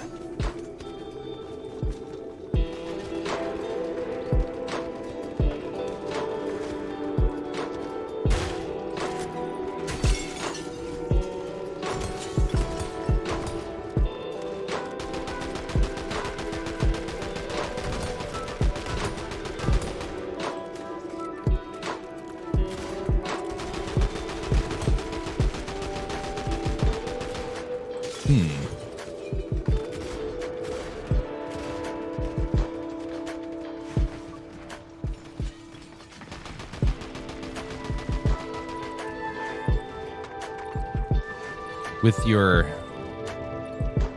trip down to Mexico, is there anything that you always look forward to that when you cross over the border that you think, finally get to see this again? You know, besides family, is there something about Mexico that just really stands out to you? Definitely family, but whenever we go, we always have to get food, whether it's tacos from this one place or tortas, which are just kind of sandwiches, from another place that we usually drop by at. But yeah, whenever we go, whenever I go, it's mostly for parties, for just nieces and nephews. And if I remember right, do you speak some Spanish, or are you fluent? I can't remember. I can understand it, and I can speak a bit of it. I did go to introductory Spanish because I never had to write it down, so I'm clueless on that part. And so, when taking it, I did learn a lot. Are you able to get by enough, or do you kind of feel like you need someone to help translate for you when you're going around? I can somewhat, if it's like something very, what would be, like jargons and all that stuff, I clueless on, and I just let my mother talk, because they're the one who's talking to the whole family. Yeah, that could be for me, I could get quite difficult trying to stay on top of everything, because down deep, I really want to understand and be able to contribute. And so that would get to be pretty difficult over time. But trying to also learn for that stuff can take a long time to do. Yeah, well, I do have that base understanding of Spanish. So in Spanish class, it was just, okay, that's why this is said differently at this time. Why saying it something in certain way is saying like, oh, I'm doing this, I'm doing that, instead of you're doing that. It's like, who's doing what? Just as Mexico is sad, they lost to England a few hours ago and were eliminated from the World Cup. I heard the commotion with everyone. Was it wailing in the streets? Just my mother and her grabbing the baby. Do you pay any attention to soccer, or is that kind of outside your interests? No, not. I don't really pay attention to many sports. I can't blame you. Only sports I pay attention to is Alaskan teams, and of course we lost our Alaska team years ago, so that's not gone over very well. Yeah, even with Arizona teams, I don't really know too much about them. You know that they play with balls, and you're like, yeah, no, I'll pass. Yeah. There's a couple of sports that I really wish I understood a bit more. But there's others that I did start learning more, and I'm like, no, it's just as silly as I saw beforehand.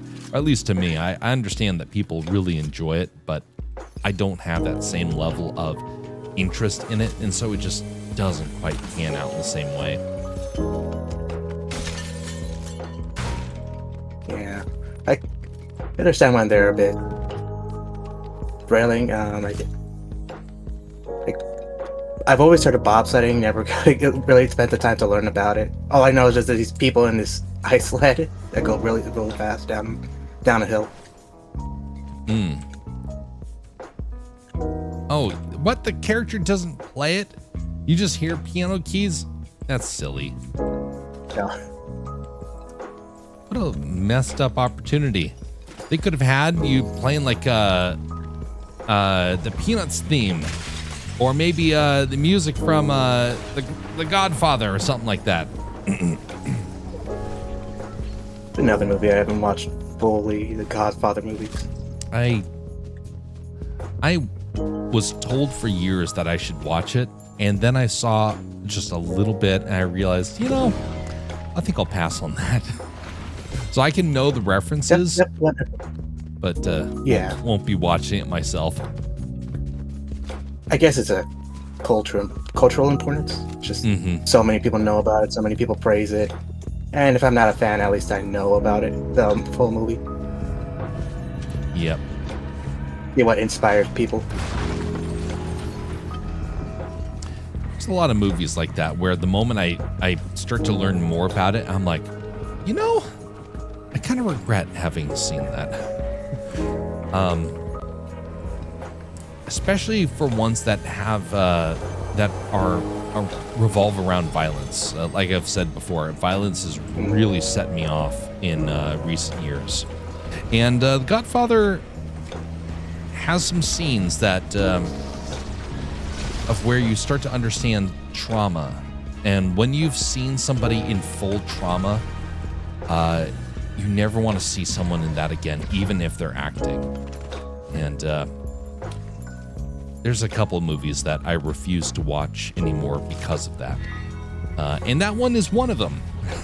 And so I have no problem nowadays turning people down from watching a movie. And I'm kind of glad about the world of streaming because people don't ask me to go watch movies anymore.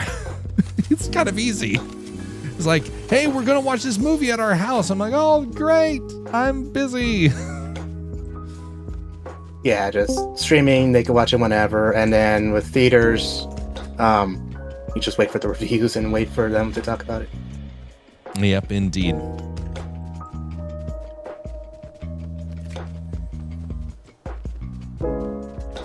Oh, greetings there, Aaron Haas. How's it going?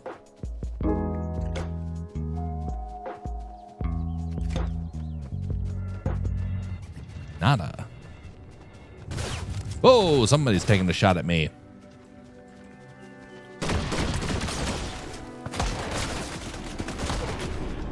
Let's see here. Where is your friend here? See the gunfire. There we go. I think. That's another team entirely. Oh, shit.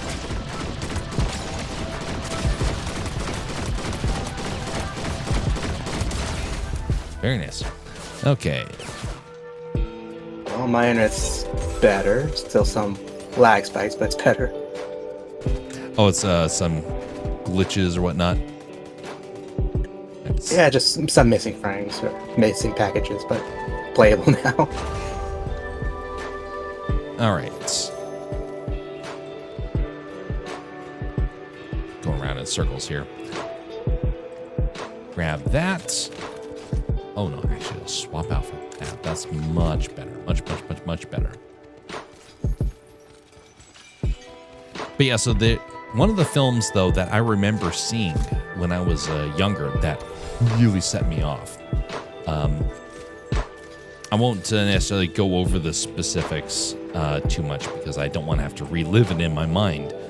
But I remember seeing a moment where somebody started weeping. And as this person did a slow execution. And I thought, no, absolutely not. I stood up and I started walking out of the room. The people that I was watching it with were like, what are you doing? This is the best part. I looked at him like, I can't stomach this. And it was like this realization that never hit them, is that you're delighting in watching somebody pretend to suffer. And again, I've met enough military people that have seen real suffering to where none of that, I can't brush it off anymore. It is so solid in my mind, and I cannot overlook it for anything. Deeply troubling. And so when I saw that happen in the show, all I could think about was, this may be for a movie, but this is based upon reality. And here we're supposed to have entertainment with it. That's one of the reasons why I like the Dark Knight, because when they have suffering, they don't rejoice in it. They don't even show it. For the most part, it's all off screen. In fact, there's not, as far as I can remember, there's not any drop of blood from violence. And if there is, it's just like a little bit of a bloodied face. But you don't see anything severe. And you're able to go over the subject without being traumatized. And that, to me, is everything. You have to tell deep, important stories, but you don't need to traumatize people.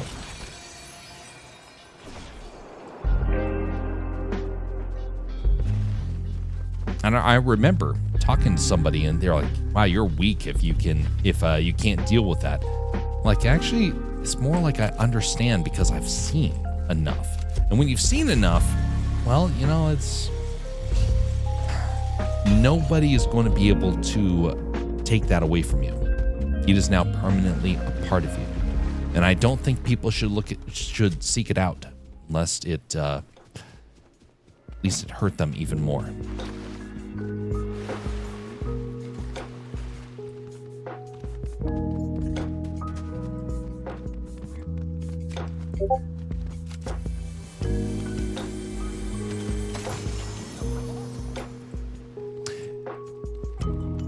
I think of a scene that is traumatizing to me, but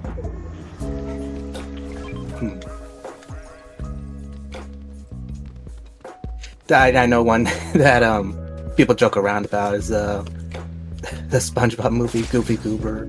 Oh, I don't know if that would count. That's traumatizing. That is traumatizing. I guess for some people it's one traumatizing. thing that people joke about it.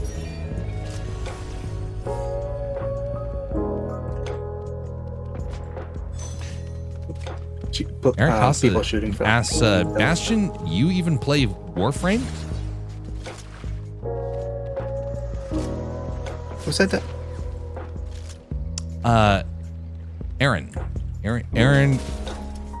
Eric Hassa, I believe is how it's said. He's been here before. He's in the chat, but not on the YouTube chat. Oh, yeah, I play Warframe. I think I've mentioned it before. Might not be your thing because it is just trying to cut down as many enemies as you can.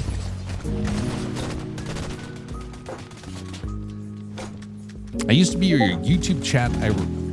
I remember just Jeff. Yep, I do remember that. But I got it.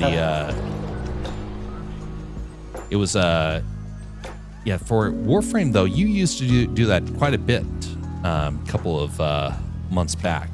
But have you been doing it recently?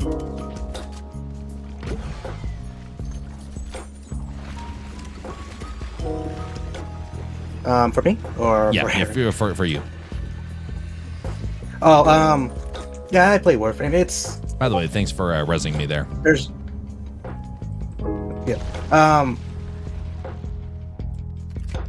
It's a game where there's no pressure to keep on playing. It's just collect weapons that you want, fight whichever enemy faction you need to for weeklies or dailies, and don't have to worry about in-game cosmetics being limited time.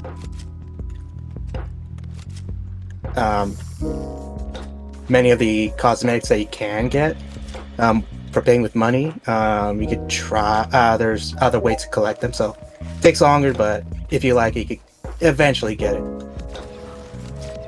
Yeah, indeed. Yeah, I did see in the news, in the Fortnite news, that one of the characters might be joining as a skin later on, but because of what I just said, it's kind of the opposite of what Warframe's doing. Indeed. Fortnite's doing. So yeah, there's some debate on that. Yeah, I remember Aaron, having you around for those streams. It was just your name pronunciation that I couldn't remember. Just because we've had a lot of people, and I know that the pronunciation has always gotten me in the past, so that's why I always like to double check.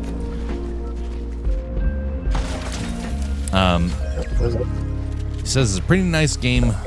Fashion frame is... Oh! Okay, well that person did not want to see a wolf swimming. That was not very nice of him. I'm good boy. You're on your own, kid.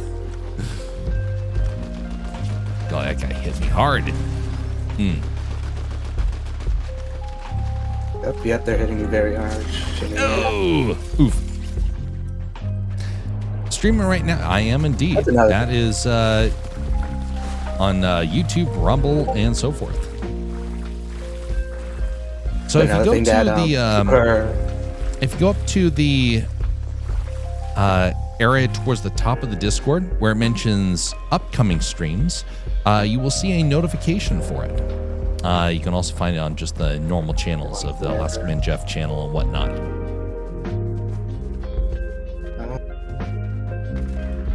Go in the vault, see if there's anything good. Indeed, find that good stuff. Ooh, you have a nice shotgun.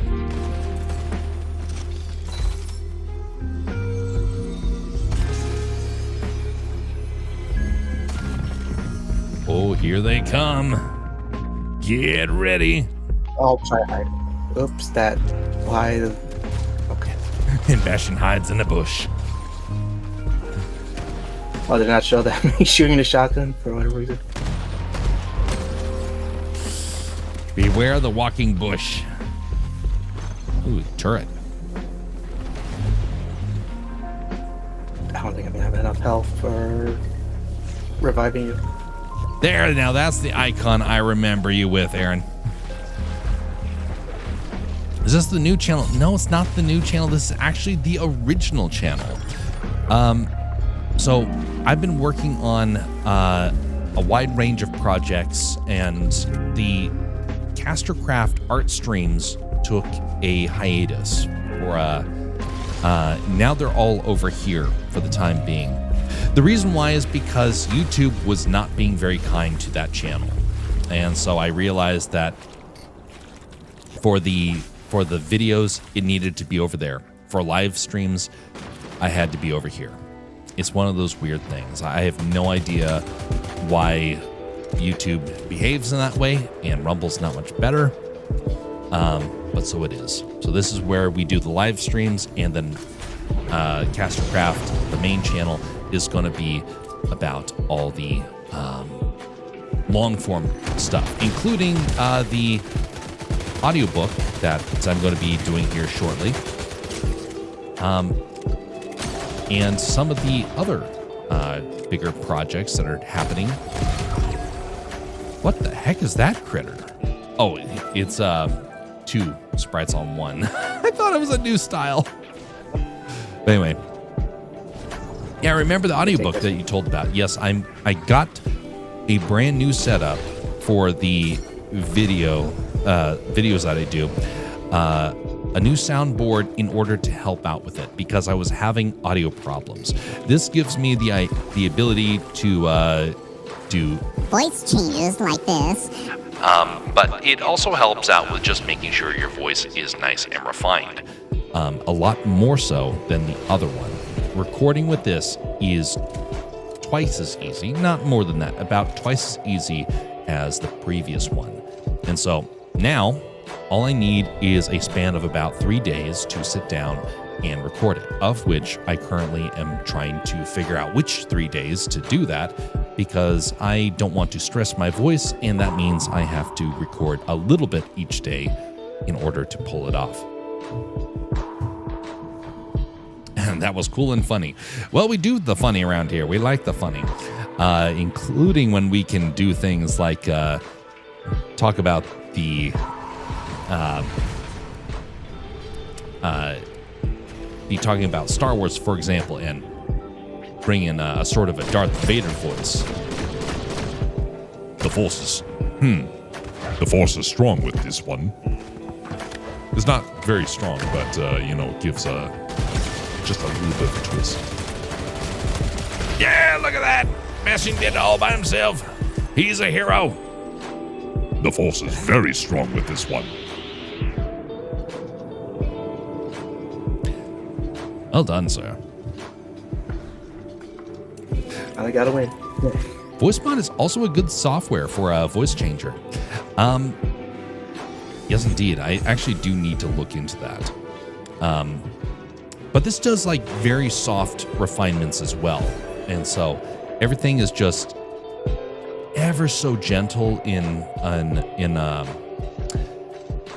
a lot of the changes that can happen, and EQ levels and whatnot. Makes it a lot easier. But anyway, that is on the list to do this summer, along with a lot of other things. And so there's a lot of cool things to look forward to, and hopefully the Gastrocraft channel will start having the long form stuff put over there starting about midsummer and moving forward. That channel took quite the hiatus because I was up until like 2 weeks ago completely booked because of work. And work became, actually just a second, I forgot the get that stupid Sprite over here.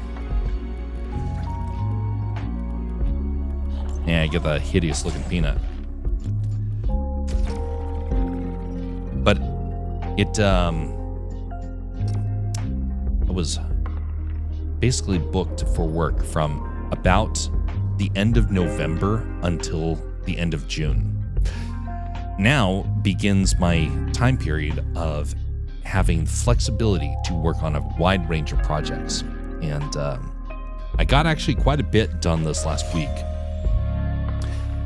Got a couple of other big things that are going to get closer to being finished.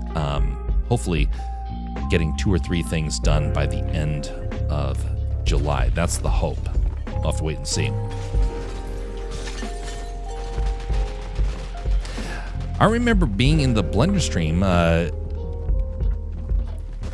too. How is your 3D project going on? It's gotten a lot better. So now that I've had a chance to reopen it and whatnot, I got a lot of progress the other day, including a bit of streamlining for some of the animation techniques I've been doing. There is a short that is very close to being finished, and another short that will be happening shortly after that. Another one that got put on hold that I'm going to reactivate after this next one finishes its rendering. I should have that done. Let's see if I have 3, 4, I think about 5 days worth of animations to get done. And then once that's done, then I move on to the next one, because then I can start the rendering process. And now I'm on a 2-machine system, and that way one can render and I can still do all the other projects fairly easily. It's one of the benefits of this new system. I also started learning to rig in Blender. Excellent. Do you share any of that stuff on your socials right now, or is that stuff just kind of keep for yourself?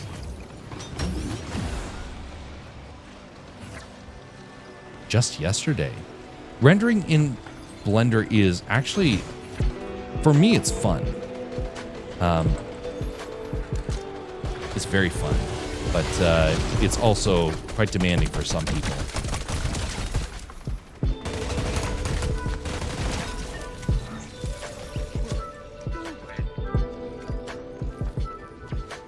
Want to share it in projects for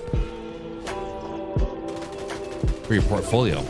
Yeah, if you have anything about that, be sure to share it. We always like to see where people are going with their works.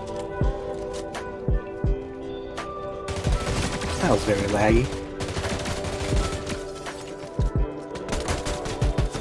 Come on, why did I have to go down to that guy? That's horrible. Oh yeah, that was so laggy that I died in another place.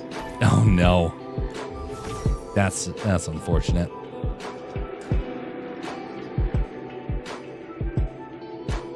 I think I'm good for one more. Then what I'll do is I'm gonna go over to the art portion of the stream. All right. All right, we're not getting... Well, no, we got to get Peanut out because we need to level him up again because I keep losing him. Again, if you come across any campfires, they give make it so you get double XP for the rest of the match. Indeed. Who is the other guy with you, Jeff? Says Aaron. This right here is Ye Old Bastion. He has been around for a very long time on these streams. When was that was like right at the beginning, wasn't it? It was around that time frame. Somewhere around there. I'm already playing with God, I'm blanking on his name. Sorry. Rolling Chairs? Jay Hailstorm. Oh, Hailstorm. Yes, that's right. That's right. You and I were on Hailstorms. Yeah, I remember seeing you on Jay Hailstorm stream and then subscribing to your Twitch. Yeah, and then that's eventually right. got to watching it. So you would have been like one of the first 10 people then, or something like that. So yeah, he's been around for a very long time. Is he on YouTube also? Technically, yes, and he does has done stuff about Five Nights at Freddy's, and so and he's working on all sorts of different stuff in there. For a while, I've realized that I want to change the whole script, everything about it again. Understandable. Try. Yeah, I saw it and I realized I wanted to add some sort of theme to the video and not just me talking throughout it. Yeah, but anyway, Bastion's a good fella. I will sub. Ooh, dandy. Well, now you got someone else to prompt you to finish up the project. Yeah, one day you'll finish. This is all my fault still. Yes, indeed. Yes, because Jess put it out there and then it all changed things around. Jess being the first. But, yeah, so one of the things, what is his @ on YouTube? What is yours, Bastion? I don't remember. I haven't shared in a while and I'll hold off until I finish making the video. Oh, okay. For the time being. It will be shared in the Discord sometime. I'm certain, but we'll respect that for Bastion.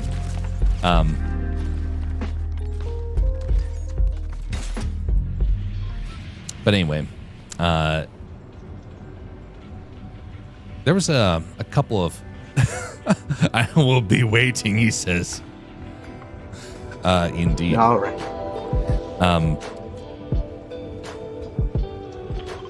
I actually like this park. It's not very good overall, but I still enjoy it.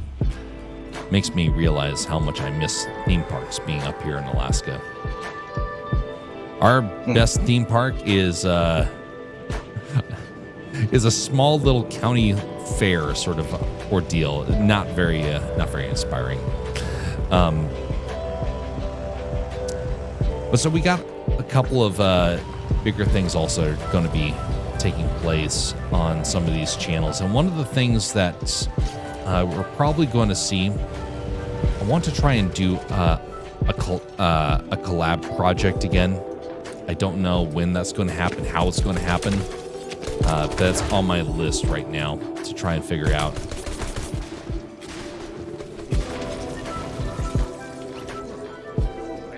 I had a couple of people I used to do that stuff with, and then times changed and their schedules didn't permit whatnot. But man, I miss those some of those projects. Oh wow, that hurt. Oh, that hurt.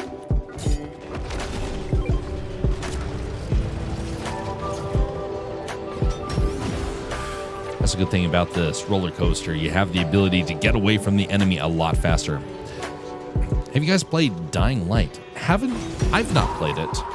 I don't know about Bastion, but I know about it. I just haven't done it myself. I think it's the zombie game where you can do a lot of parkour and there's other survival elements. Parkour. Yeah, that. Sure. I've heard about it, but yeah, I've not done any more than seeing it done by some other folks. Parkour. Yes, exactly.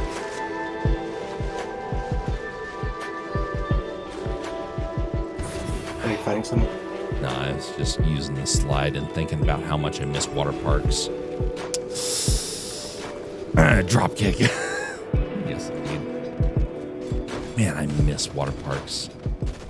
Like, I miss theme parks, but I miss water parks 2 times more. I'm not getting shot by.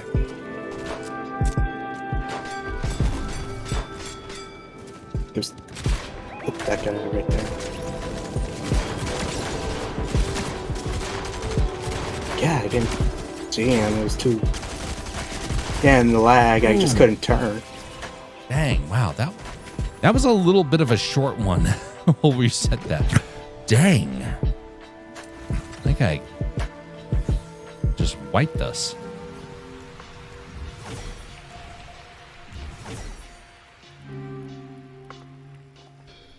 Well, you know, I'm going to change up my strategy. Maybe that will fix things. Let's get this fella.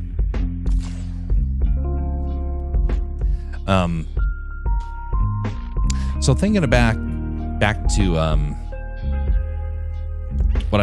what we were chatting about earlier about the problem of trauma or violence that can happen in some films. There is another one that I remember seeing, and this one's actually I want to mention this before I forget. I saw a movie where it deeply troubled me because it showed child suffering.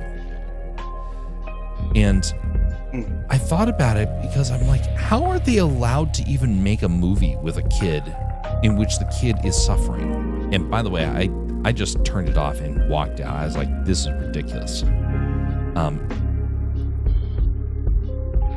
But I found out that this is like super common in like horror movies.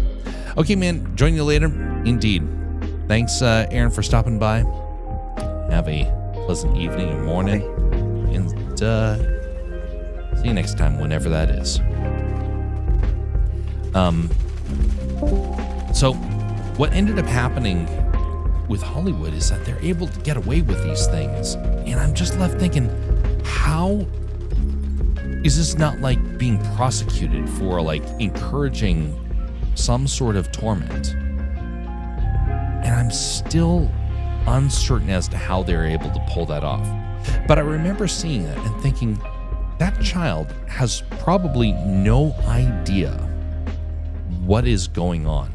They're probably reading lines and they're like kind of wondering why people are acting weird around them. Because one of the scenes has like this person doing a menacingly evil smile and talking to them about harming them. And I thought, this child obviously is not hearing this when they're acting. Otherwise, this should be traumatic. Well, then I found out that a lot of child actors apparently do have these things, like they know what's going on, and it does traumatize them horribly. Oh, come on. Golly.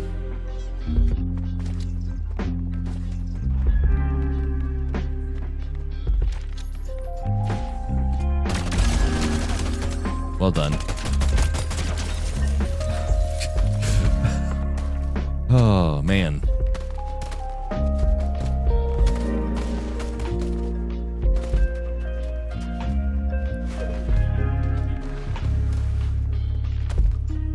But so that's become another area where it's like the moment I start seeing a kid suffering in any way, shape, or form in a movie, I'm like, that's definitely not a movie I'm ever going to watch.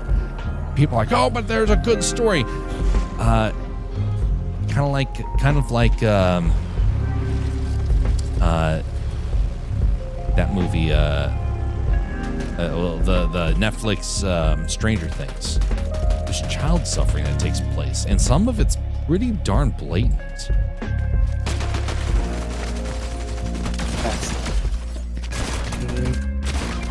Dang, he's weak. Ow. I'm just not doing good today.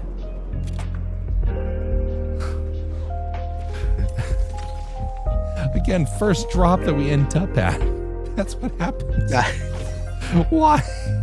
That's so terrible. Wonder why as well. Last time we played, there was a lot of people because of the 24-hour event of what was it, gummies? I thought for certain it would be a little bit easier today. It is way harder. Of course, I'm not taking duos it seriously. Duos usually have the more cooperative teams. Yes, indeed. So I know that with Stranger Things, it was so popular. From the first season, though, I told the people that told me to watch it, I'm like, I have a really, really hard time seeing these kids suffer. Oh, but it's just part of the story. Is it? Or is it part of fantasizing about suffering? And that was the part that just got worse as time went on with the show.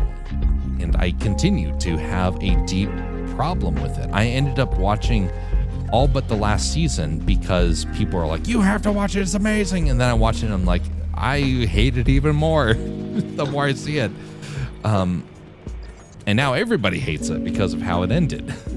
So I was like, folks, this was the plan all along. They didn't hide it. Oh, man. Plan all along. Well, at the end of the last season, I mean, people going crazy because they kind of revealed that they didn't have a plan making the last season. So everyone was upset. Well, that's a good point. But I mean, like, for agendas. The agenda that Netflix sets up is become like routine, and I'm kind of worried about every Netflix show because they've done this pattern so much. But anyway, it's something where now everyone doesn't like it, but it's for different reasons. For me, it's because of the suffering and because of the demonic stuff. For other people, it's because the story didn't have a fulfilling payoff. Yes.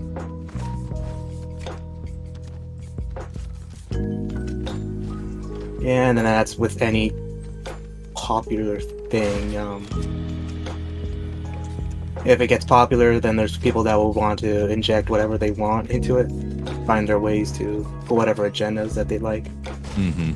And then if it's an older IP, then they try to make a remake and make it more grimmer or more or gritty. Not lifelike. Yeah, gritty and I guess just real life experiences. Mm-hmm. Although many times I question about what their real life is probably like because they always get so dark. Well, with Stranger Things, that's like the 80s or 80s, 90s. Mm-hmm. So they're trying to get what's it called? Nostalgia from people. Yep. The old nostalgia. I think I heard. There was this game called Mixtape, and it was basically it was very terrible. There's no way to lose the game, and it was just teenagers just in the came 80s. out, right? Yes, and then they called it an indie game while they had a bunch of backers for it. government backers from it. I think from Australia, and licensed music in it. Wow. And the way I heard it is the reason why it was made is that it's made for people that didn't have that childhood that they wanted or think that would have been great for their childhood. Mm. Trying to relive it. Interesting. I don't know much about the game other than that people have been ridiculing it, and I saw one of the things where it was how you said about that you can't lose, and that's the only gameplay I've actually watched. Yeah, there's one part of the game. Actually, I think that's all the game is. It's just her running or skateboarding. And there's one part where she crashes into a birthday party, and if you miss the quick time, instead of giving a game over, she just fumbles onto the folding tables that everyone's eating at, and she just pushes everything off, all the food and junk. What the heck? That's somebody. Okay, the lag is. Oh golly! Actual person. Oh, shot from the side. They're swimming. They're coming towards you. They're going around your back. Yeah. Wow. Well, I guess this is probably a sign. Oh man. I was hoping my internet's not not the best. Well, we'll have to end it here for that. But I do want to finish. I'll stick around a little thought. bit longer. All right. Going to close the game down and then get my art stuff pulled up. So there was I saw something about that game that just made me think that they had that basically they had that they wanted people so badly to play it that the way that they wanted, that they basically put in the rails so that no matter what happens, you always get kind of the scenes, the reaction that you're supposed to, that they basically was scripted. So kind of like where you mentioned that you can't lose. But what baffled me about it was just how blatant it was. Like some of it, they didn't even try and hide it. They're like, yeah, we're doing this this way, whatever. Couldn't quite figure out why they were so gung-ho about doing it that way. Like, gamers like it when you have a chance that you could lose. Yes, just that overcoming obstacles and rising difficulty, or just solving puzzles in general. I don't think there was any puzzle in that. It was just keep on going with the story and just try to make the player absorb as much as the developers wanted them to know about or to feel like. Indeed. Jess says, which is stupid, it only becomes popular when people can find fun Easter eggs or glitches and the clips blow up online. Precisely. Oof. I don't get it. How they could be so dense when they made that game. It's like, do any of you guys play games anymore? Do you not understand how people think? Apparently not.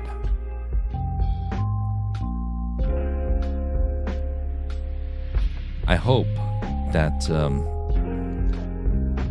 I hope that games like that don't end up succeeding, but it does seem like there's still an audience for them. It's just not me. Yeah, another thing that could, well, not really similar, but tragedy, I guess, in the gaming community is when they didn't shut down Destiny, but they officially just stopped, not support, but said that this is the end of the story for now, unless they make a Destiny 3, which, if they did just start recently, it would take them over 6 years to make a Destiny 3. It'll probably longer. Yeah, that's kind of a fail. If they want to have a lot more stuff. So, they didn't, for the last update, they basically unlocked a lot of stuff.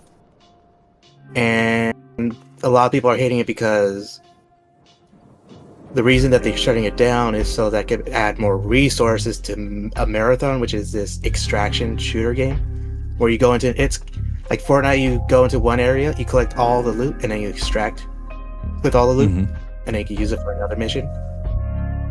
And the problem with Marathon is that a lot of games have been doing that for the last 3-4 years, so it's kind of just them being late to the party, and this what's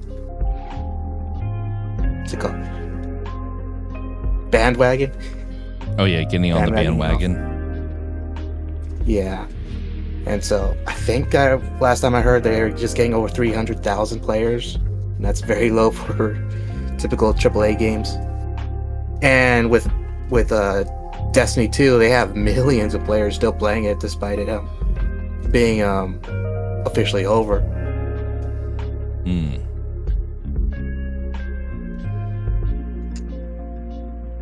It'd be fascinating to participate in one of those projects, in one of those game development studios, and see what their logic is when they're making it.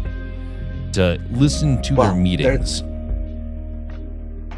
The meetings will be interesting because I think developers, they know what, like the people that work on the code and design everything, they know what's going on with gaming. It's just when it comes to meetings, they're told what to do and what not to do by the higher ups. Yeah, the higher ups are definitely not people that should be in charge of things like that. You're supposed to leave the artist to create in peace. When they create in peace, they will make the products for you to profit from. Now, you don't want to give them too much peace, otherwise they get lazy. Well, lazy, and then there's someone that has to go like, okay, this is going too far with certain idea. Very out there idea might not work. It's too vague, too strict. I forgot where I heard from. I guess from Pokemon games, like Black and White 2 had this very great developer on their team that helped, from what I remember, helped with a lot of memory with the original games, like Gold and Silver. Oh yeah. He was there since then, and he helped with the memories, made sure that all the games could be as big as they could. He helped with the story, and once he passed away, people could tell when the quality of the story went down since Black and White 2.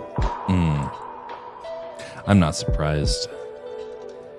Many times when somebody's in charge of something like that and it's successful, you don't really appreciate it until they're gone. Oh, that's another one I heard was a good part is the person who designs Ganondorf for I think he's done all of them. Yeah, they just hired him to continue making different designs for Ganondorf in The Legend of Zelda. So Ganondorf, legendary. I only know him from Super Smash, which is he's the fact that that everyone knows immediately who Ganondorf is now is hilarious to me. Well, originally he was Ganon, which was just this giant pig with a trident. A giant pig? From the NES? Yes, NES. The top-down one. He was the final boss. He was just this big pig with a trident, and that's how you beat him. That's how you fought him. It wasn't until Ocarina of Time where they revealed how he was originally a human. Or Gerudo in that universe. Some of those developers, though,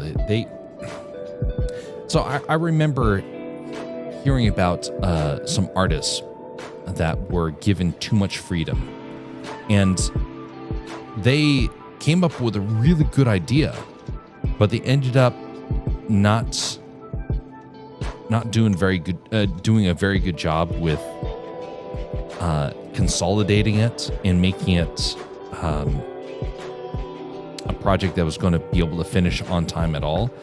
And so you do need somebody in the business to tell them to stop when you have a big group project like that.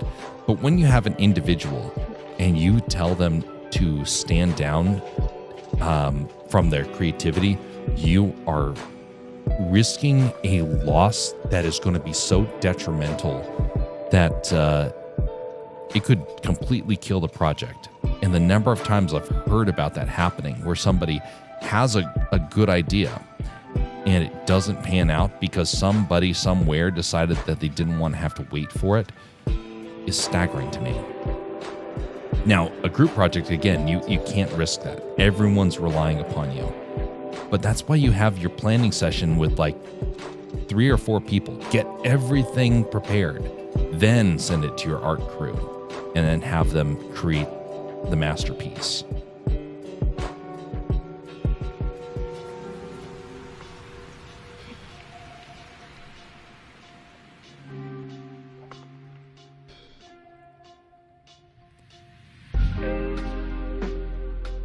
I so wish that I could have, like I've said before, I wish I could have met Walt Disney, because there's so many things that he got right that I would have just found it fascinating to watch him work. I know, yes, it could be an absolute, meet your hero and then be disappointed when you actually meet him.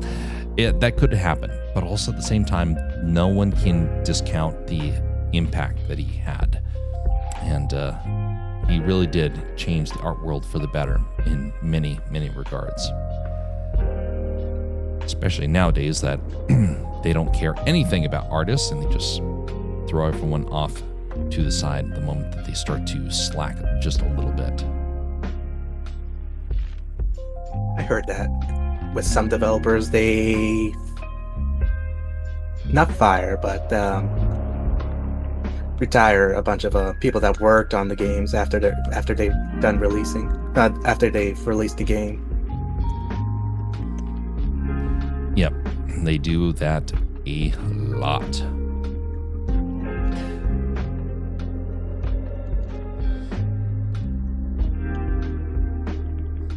One of the game companies I remember hearing about for stuff like this was Blizzard. Now, Blizzard had a lot of problems that were happening behind the scenes, but there were a lot of people that actually were legitimately trying to make the culture there better, to make the games better. And Blizzard had so much going for them. They should have clamped down hard on the evil that was happening inside their studio, and they would have probably challenged Nintendo in many ways. Not everything, but in many ways they would have been seen as like maybe not the family-friendly game company, but they would have been like the one that a lot of people graduated to find the next level of fun. As I stopped playing the Nintendo 64, my dad introduced me to Warcraft, not World of Warcraft, but Warcraft, the original, what's it called? RTS style games where it's like StarCraft. Oh yeah. What's that game mode called? Real-time strategy, RTS. Yeah, RTS. Yeah, RTS. And that's when I got to see different types of stories. I've been meaning to buy the game again. It's not on Steam, so which game? Probably why I didn't buy it. Warcraft or Warcraft 3. Oh yeah. Yeah, I saw that they had I think they had a remake and people were complaining about the remake. Oh right, I forgotten about that.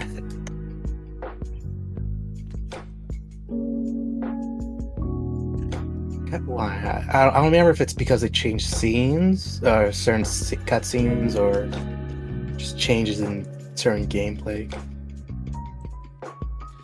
I know that there's a lot of good gameplay that they added into it.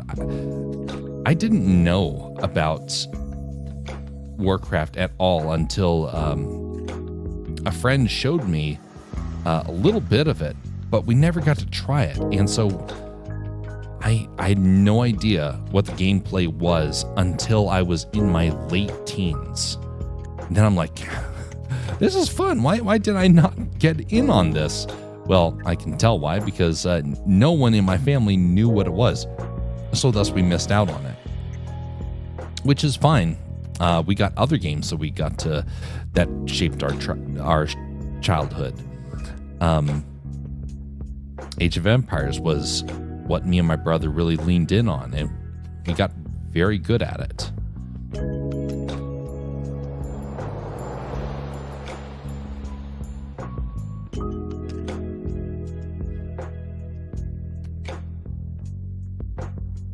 Other games. Well, we had a Wii, so we played a lot of Skylanders. What is Skylanders? You have to buy those figures. It's that Games to Life genre where you have to buy those figures to play the characters on the console or the game. Oh, it's kind of like those Disney ones where you get like where you would get the little characters for their universe. Yep. Yeah, it's just I remember why we got it. We got it because it came with in a pack with a Wii. So that was my first game on the Wii, and that's why my family thought, oh, he likes the game, so we'll just every now and then just buy a different character for him to try.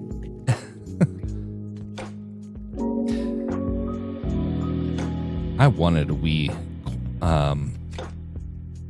but not as much as I wanted a Nintendo 64. That to me had all the fun games. But those were the games I actually got to sample when I was a kid. So people would allow us to play it when we would visit their homes or whatnot. And it was at military bases for kids when you're waiting for your parents. And so you could play it there. It was at the Japanese airport. It was all over the place. And so we got to play it even though we didn't own one. And I kept wanting one. I was like, I would go up to my mother and I'd try and reason like, we need a Nintendo 64. Nope, she wouldn't hear it. Which I honestly am, like I've said before, I'm actually grateful I missed out on that stuff because it forced me to become more creative, because sometimes when a kid doesn't get to do something, it allows their creativity and imagination to start to fill in what it is they're missing out on. And that definitely happened for me and my siblings. Yeah, I had a Nintendo 64. It's just that my cousins stole all my dad's games. Oh no. Yeah, I don't have that many fond memories of my cousins. There's a whole backyard filled with broken bricks from my grandpa's masonry business that they used to go back and destroy all of them for fun with a sledgehammer. Wow. That's quite problematic. We don't talk to them anymore. I'm not surprised. It's kind of weird. You there's a lot of people that you end up not really.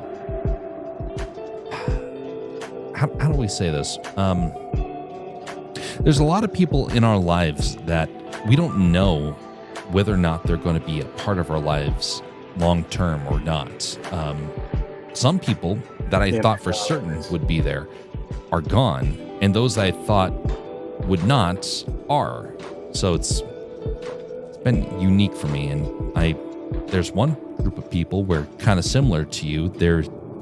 We had a good rapport with. Well, for me, we had a good rapport with them initially, and then everything flipped on a dime, and then it became like, yeah, we don't talk to them anymore. Kind of like in your situation. Yeah, unless they absolutely need help with something, don't really talk to them. Understandable. That or they just move away. Don't think about family anymore. It is sure important to. You don't realize how much family matters until somebody in the family betrays you. And then you're like, then in order to protect the rest of the family, you start to, cut things off. So it's understandable. So where we live, it was my mother's grandmother's property, but she never put in the will to give it to my father because we've helped her for many years with her, and so it was split 4 ways with my father and his 3 brothers. One of my uncles supported my father in saying that the property should be handed to him, while my two other uncles wanted to sell it. So there was that drama as to why we don't really talk with them that much anymore. Yeah. And it wasn't even them, it was their wives talking in their ear about selling the place. Ugh. Having gone through the drama of having inheritances or whatnot, can imagine that. After the funeral, they basically went into my grandmother's house and picked everything with sentimental value. Think about how sad that is for the person that passes. When you know somebody when they're young, you don't know what they're going to turn into. And a lot of people, you start getting hopes and dreams. And you really do have to maintain a level of control. And I know a lot of people that are like, what control? How dare you? That's it. That's imposing upon them. Well, would you rather have that happen, or would you lose them one day? And I gotta say, I'm shocked at the number of relatives I don't talk to anymore. And I keep thinking, I remember when there was the hope, when there was the laughter. I remember hearing about them in positive ways, and now a lot of people, you don't hear about it. And I'm like, what was the tipping point? And I realize a lot of them, at least in my circles, a lot of them kind of started when they were young, and they were the person who was supposed to come along and be the father figure to help correct them didn't do that. And it's I hope I don't contribute to that sort of cycle, is what I've learned out of that. I hope and pray that I do not become blind to how my actions today can have a cascading effect later on to the family, or to either their lifestyle or how they're interacting together.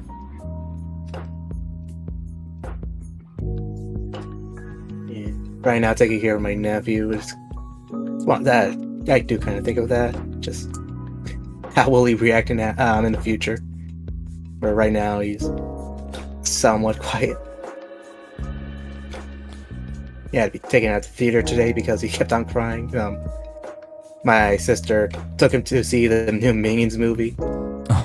He's 4 months old now, so he just kept on crying in the theaters. How old is he, roughly? Yeah, he's about 4 or 5 months. His teeth hasn't come out yet. Yeah, that's understandable. Kids don't have a very long the level of patience that they will in about a year or two. Yep.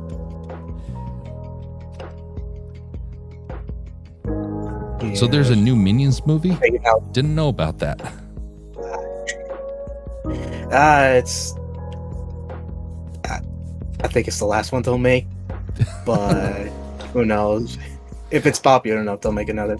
It's Minions and Monsters. So I guess it's from what I saw, someone react to the trailers about it, of it was them basically interacting with monsters from old black and white movies.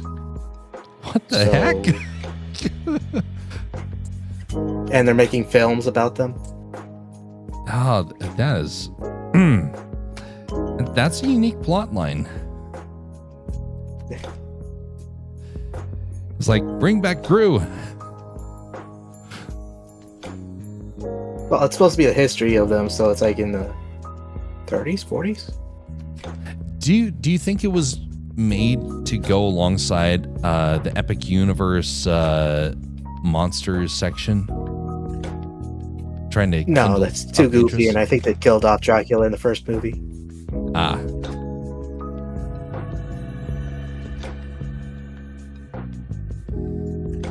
Poor Dracula. That's what I think. He was gonna. I always see those movies in the CD movie section in Walmart whenever it's Halloween. Just the old movies, the Werewolf Man, the Wolfman, Dracula, Frankenstein. It's amazing how Yes, many of those those are the movies better are ones, around. I've not seen like any of them. Not like I'm, trying to find out about them.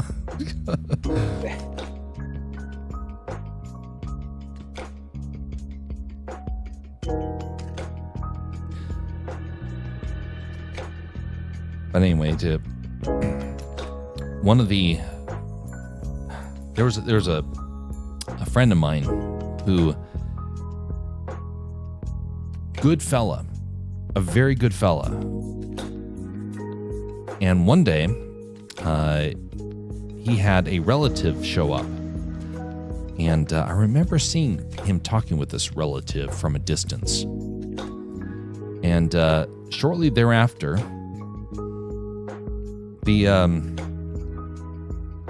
my friend stopped talking to me. In fact, he stopped talking to everybody. I thought, why in tarnation is that going on? And I tried to find him to ask, like, hey, what's going on? And he just refused to talk to me. He moved on, didn't respond more than kind of like, things are going fine. And he just walked off. And he cut off ties with everybody after that, and found out that his relative had basically poisoned his mind in terms of how he viewed everybody, and told him like, hey, they're all out to get you, sort of things like that. And it's like, he went from being happy to just being miserable. I don't know whatever came of him, because all of us were blocked. Me and other folks that were friends with him, we were all just blocked from him, and have absolutely no idea what transpired with him since.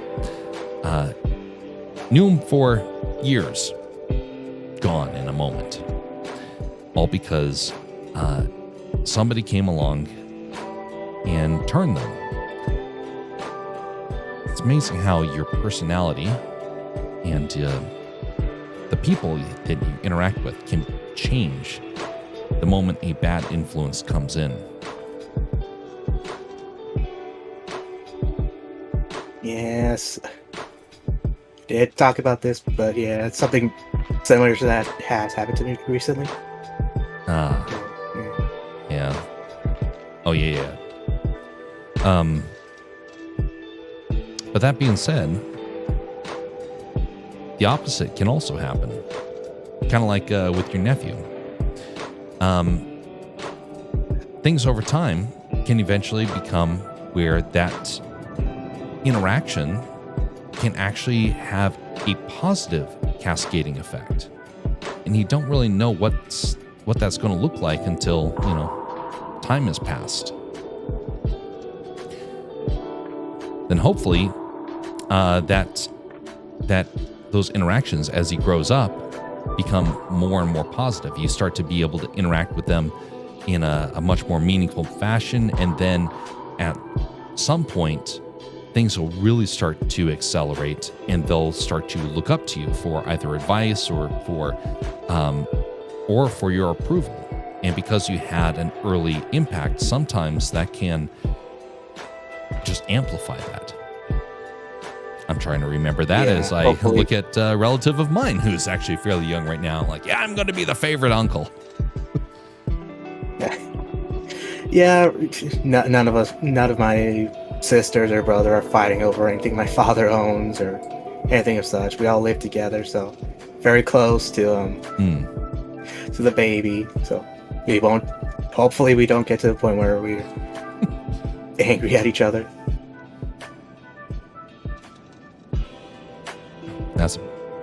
It's good to have positive family dynamics, and so that's good to hear. It's like everyone I knew growing up, everyone seemed like they were on the level, and then something flipped with a lot of them when they got to like their teenage years. It was like the whole culture like freaked out, and a lot of them just went crazy. Yeesh. And like they don't talk to their family members. They hate everybody, and ugh. Hopefully it's just called teenage angst. So they just need something to shock them back to talking to their family again. Yeah. Unfortunately, though, for a lot of millennials, that switchback never came. Like I remember hearing about that for for Gen X, that they had a shell-shocked moment where they're like, okay, that's enough, time to come back. And that didn't happen for my friends. I'm like, what the heck? What is it, like baby boomers were the generation with the most divorces, so yeah. If they had no one to go back to, yeah, of course that shock wouldn't help them as much. Just their children.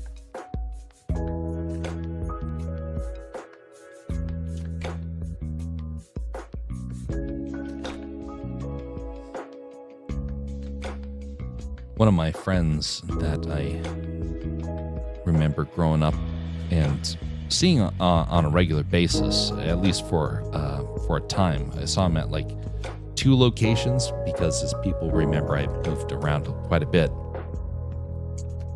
I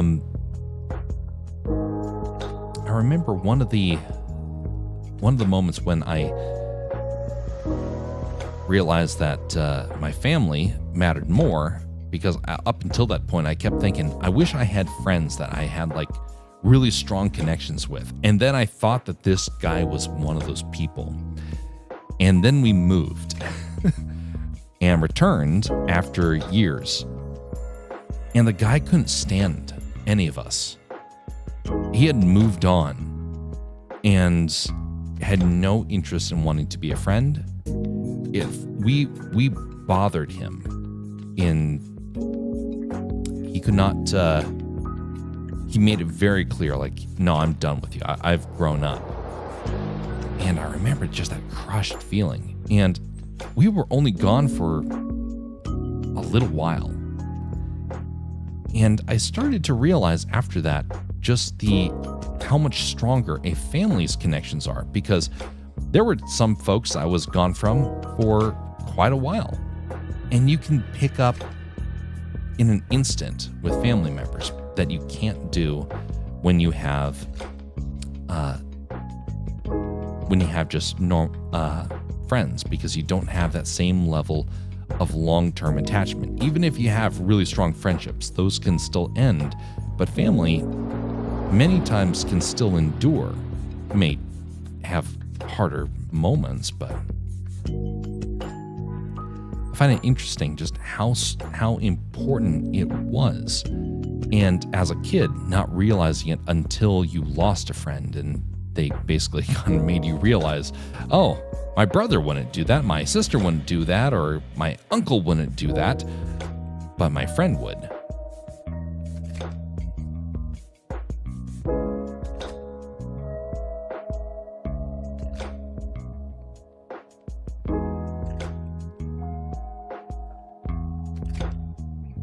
Yeah, just was never too close to any of my friends during elementary or high school, so once that was over, it's kind of just lost all connections to them.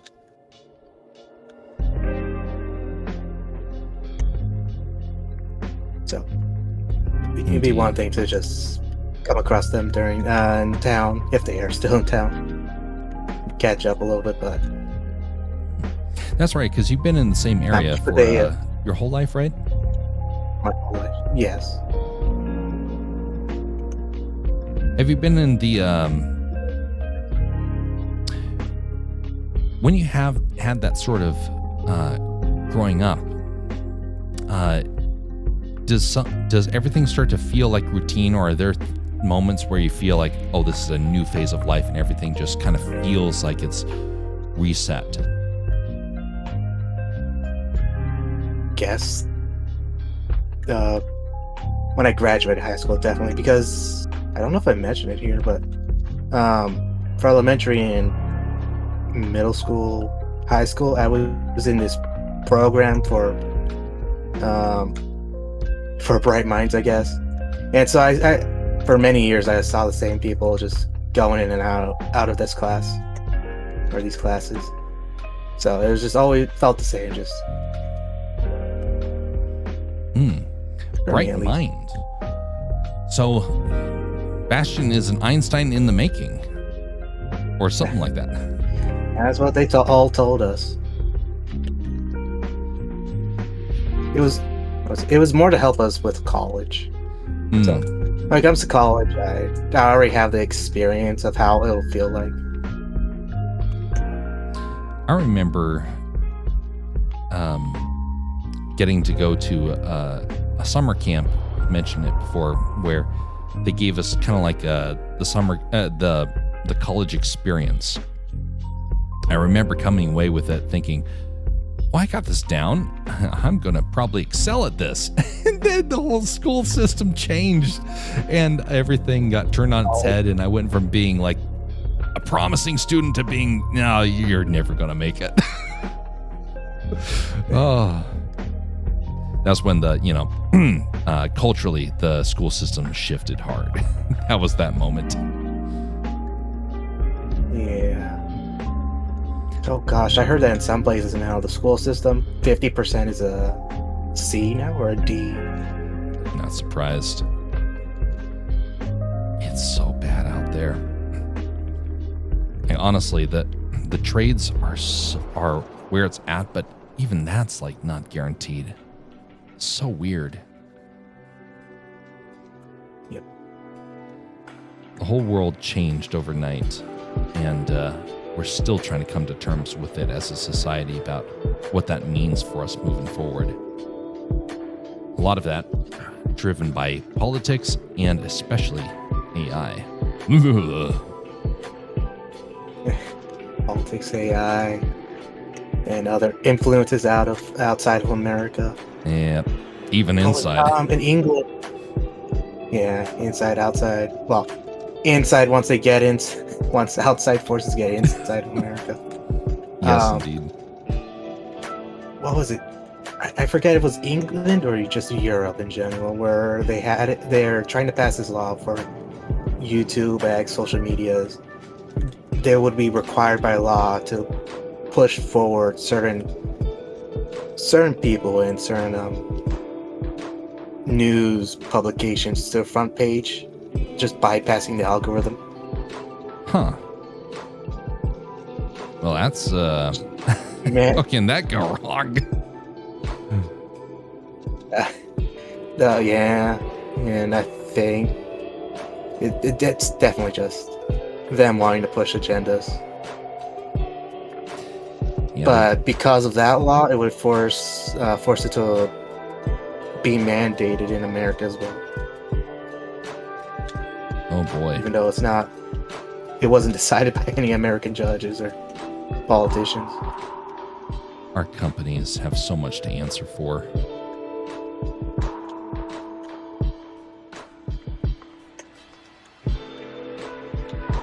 Did they mention what sort of sources that they were wanting to be up front and center?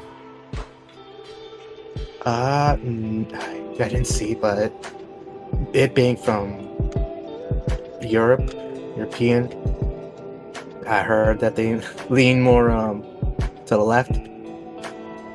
Mm-hmm. I could see that happening. There's also one of the sources overseas that I remember listening to for a time until I realized that it was propaganda. It was Chinese propaganda from Britain. I was like, why are they shilling for the CCP? Well, lo and behold, who's one of their biggest investors? The CCP. Oh, great. So that's why you're not. You're hearing that. That's why you're not curious about the Australia also culture. has ties with the CCP as well. Oh yeah. Yeah, Australia's that's a shame. I once wanted to move to Australia. It was such a fascinating place. They were like up and coming, and then CCP took over.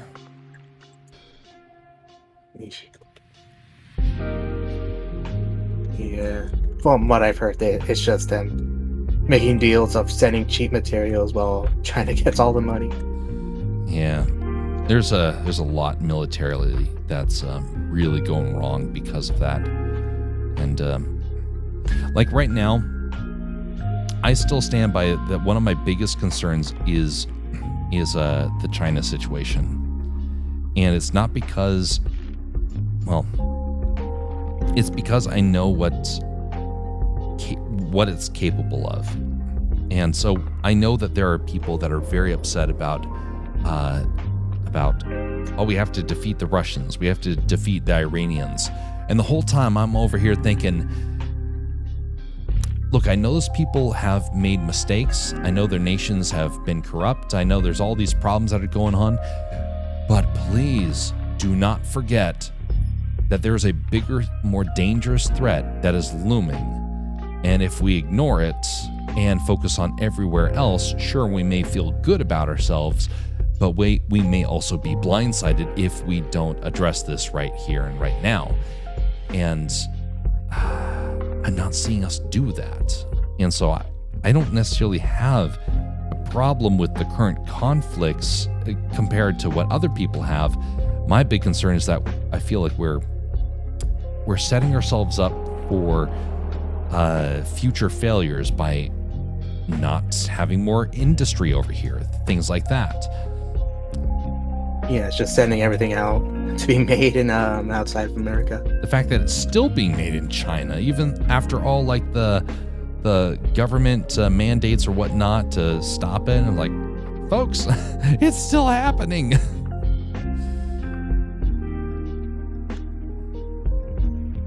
What's it called? Temu? They got away with selling a bunch of stuff because of how shipping it over here. They could basically ship it here for free if it reached a certain, if it was lower than a certain amount. If I remember right. So that's how they got away with just sending all the cheap stuff here. Great, you can have your chemically bathed trash and get it for super cheap, and you can be super happy with it, and you can kill American industry and retailers with it, and all it costs is your nation's security and finances. So dumb. Yeah, well, I think that's in the fine print of the terms and services. It's just that no one reads the terms and services. Yeah.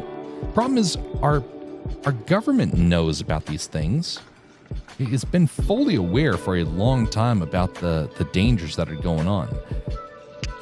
And yet we still have so many people, either in government or in our industry, mostly in our industry, that are still making deals.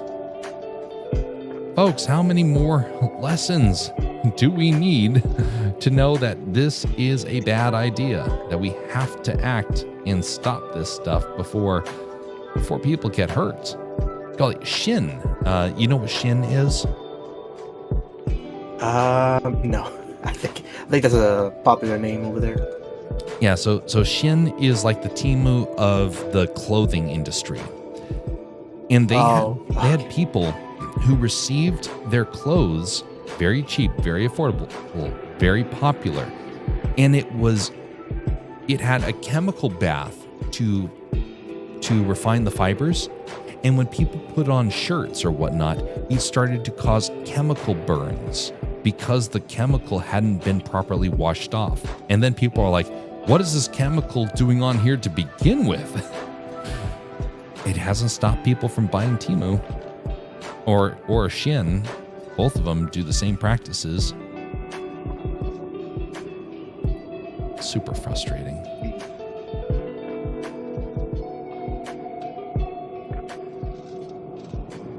But no, you've done well at staying on top of this stuff. A lot of people avoid this stuff like the plague. I haven't watched the China show for a while. Oh, yes. Good man for still staying on top of that sort of stuff and being aware. But knowing your current events is something a lot of people that don't want to do because, you know, it makes them feel uncomfortable. But somebody's got to do it. So Yeah. you're doing good at that.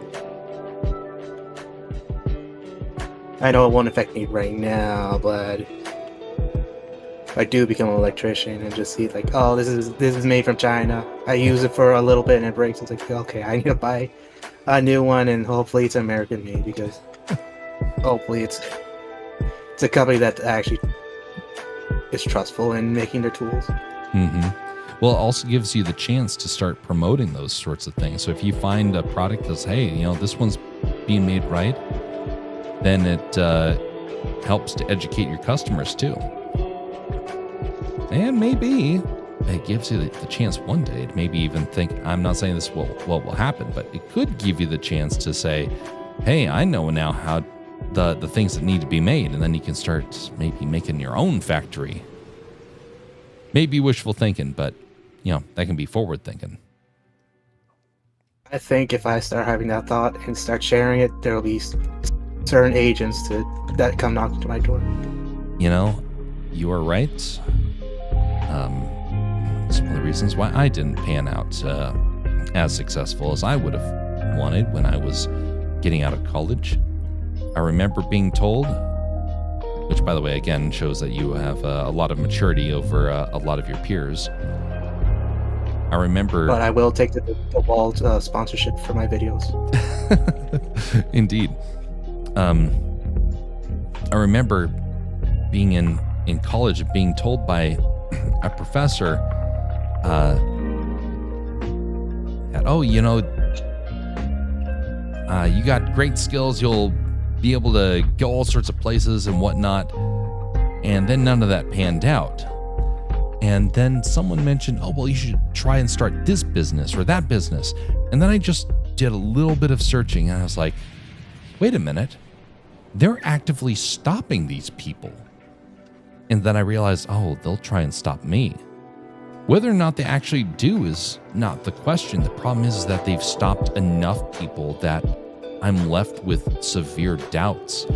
And early on, rather than try and go out and say, hey, I want to try and get a loan to try and make a business, I didn't. And I pulled back because I realized that, well, we're not, the nation's not friendly to that sort of stuff.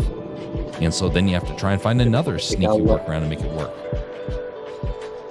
I never want to take out a loan in the future. Just something that everyone says is just a stress on their lives, and I just look at it and just I say I don't want to. Good man. Now I've been living without debt for years now, and it's amazing how much more money when you do that. And that's one of the reasons why I'm so very reluctant to try and leave my current situation. I don't want to go out and buy a home, not when it means that you'll be in debt for the rest of your life. Oh yeah, I'm just watching these certain YouTubers, and one of them he's a bit rude with talking about the people who do it, but one of his videos is talking about people that take Josh Hammer? These massive loans for cars. Who?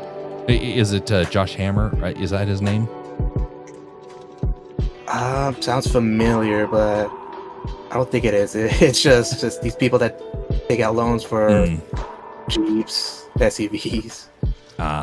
Just unnecessary financial burdens that they take on.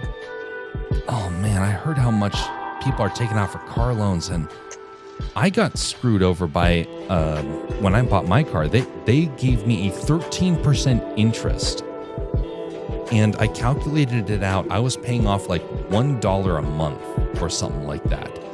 And I'm like, this is evil. How are you guys getting away with this? And I remember calling them, they're like, oh, that was our mistake. Oh, we'll correct it. Are you going to give me the money back? No. Wow. Very inspiring. If you knew about this when you signed the papers, you should have pointed it out. Yep.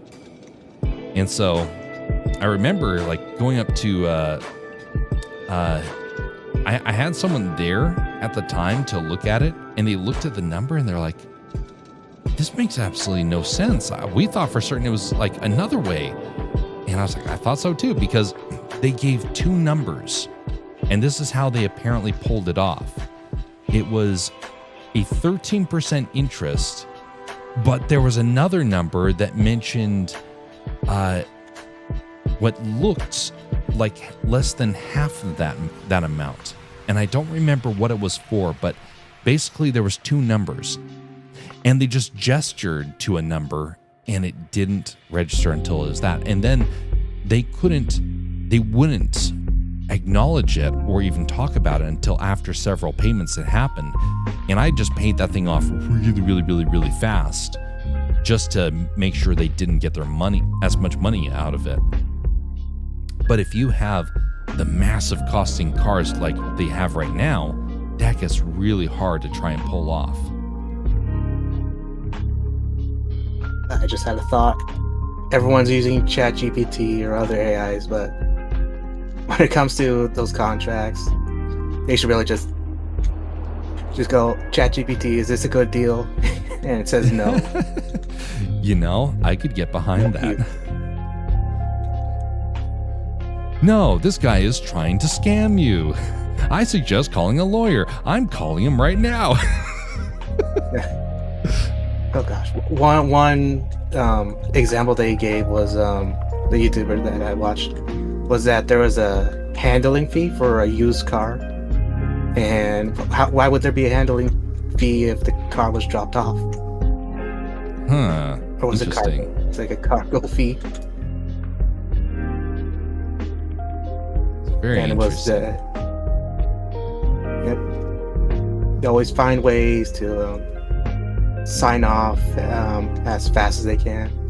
Another, like, they have all these tactics that they're trained on of how to get the customer to buy despite the numbers feeling off.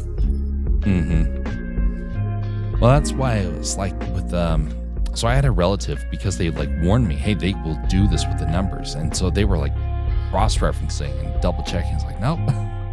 Even that was a trick for them. So now I'm like, there was someone who said, hey, this house is super affordable, it's within your budget. I said, how much is it being paid off per month? And I said, oh, well, that doesn't matter to you, you don't have to worry about the numbers. And I said, that's what this is all about. It's all about the numbers. And so I basically did a quick calculation for them, and they said, oh, well, this house will just cost you like this much over a span of 30 years.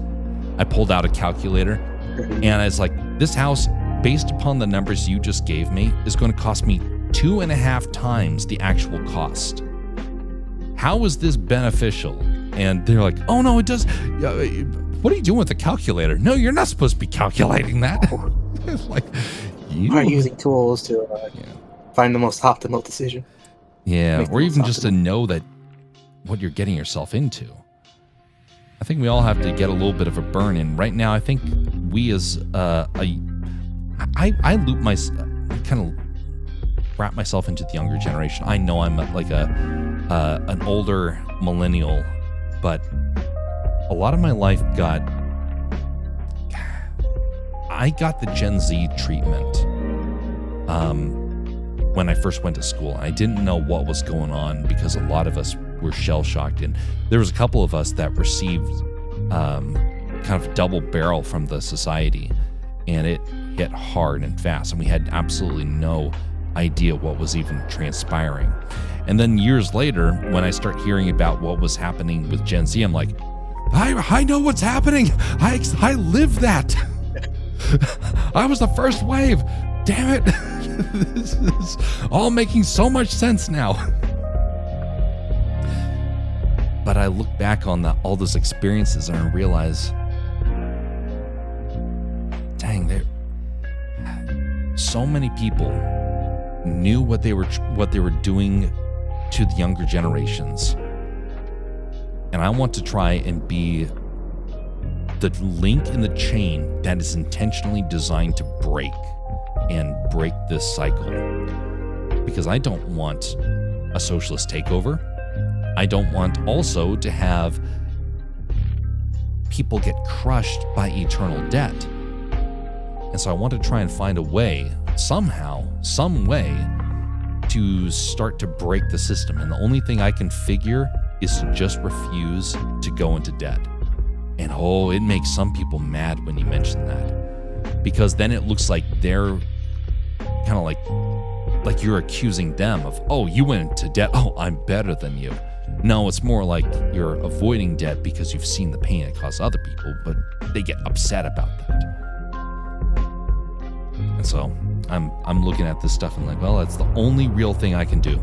Just prevent feeding into that system and making another generation of debt holders. And I want to make sure that if I have any descendants, that they are completely debt-free and never have to deal with the crushing weight of trying to get started in life under the burden of debt.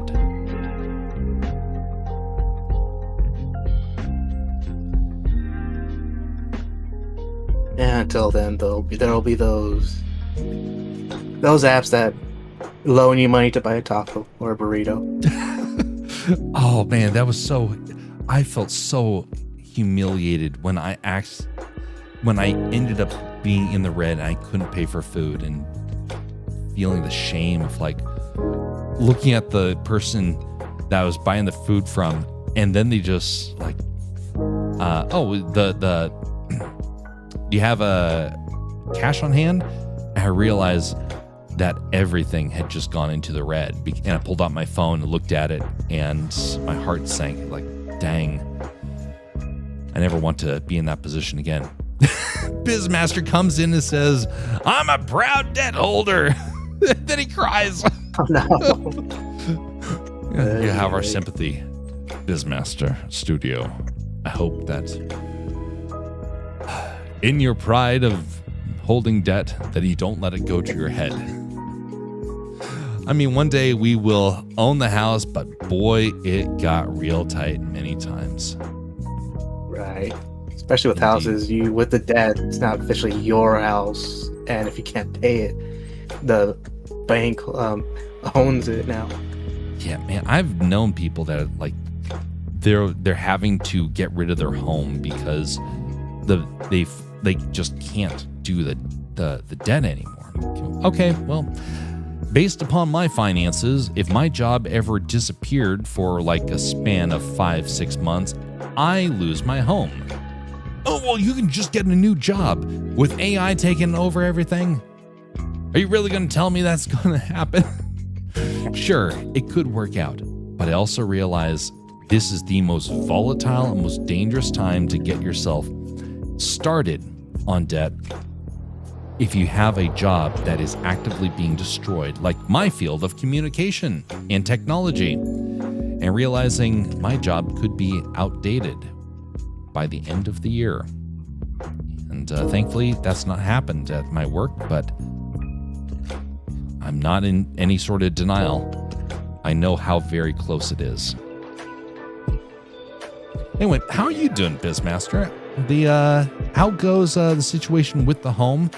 I think the last time that I heard a life update was shortly after the car crashed into your home.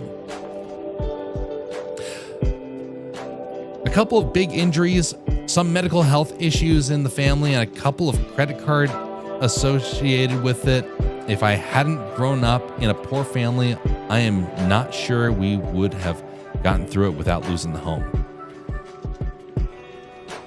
I'm sorry to hear about that, sir. I've heard about the financial struggles of Down Under right now, and I'm hoping things will start to turn around. Hoping and praying. We will hopefully be moving back in the end of this month. Well, hopefully you will be sure to put up a giant sign that says, "Not a roadway." And maybe put a decoy, get a giant brick wall and, just a very thick, flat brick wall and paint a tunnel in it here and say, "Drunk people drive here." Let's see what happens. We have an area actually here in the place that I'm living where there's a very slippery hill. And every year, somebody crashes through the fence.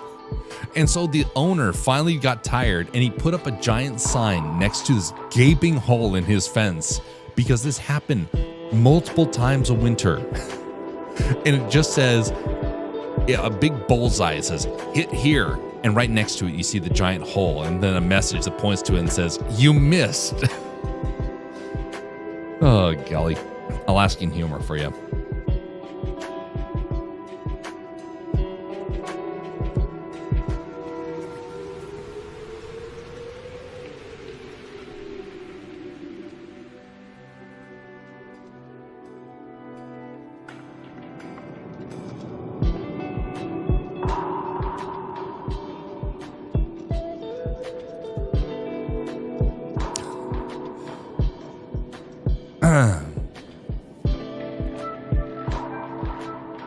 Look, there's a bottle of Shannon in the rubble of broken wall and shattered pool table and remnants of a kitchen, and it was fine. Almost not a scratch. So we might put up a wall of Shandon bottles just outside the fence to be safe.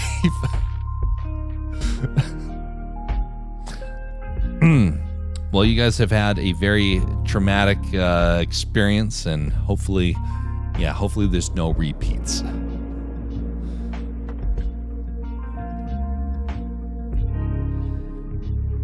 But yeah, anyway, all of that to go back to the finances. I know that I'm not in a good position technically. Thinking about the finances in terms of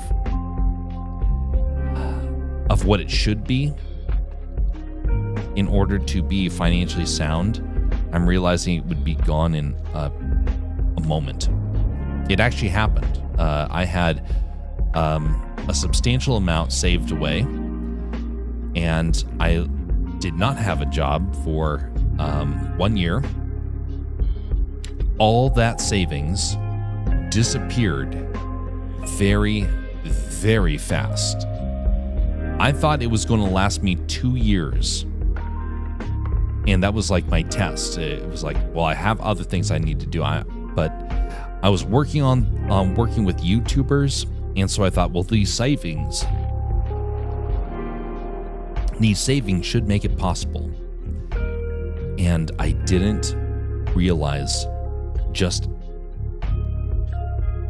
nothing is affordable these days. And so everything disappeared in a moment. Instead of being a 2-year safety net, it ended up being not even 12 months. And what's more, I think it was actually 9 months, because I actually had to get help from a relative, and that was a bit humiliating. So I'm very wary how that stuff can just disappear in a moment. I look at my finances and think about, do I need a home? Well, technically yes, but technically a trailer also works for me, because I want to avoid that debt like the plague.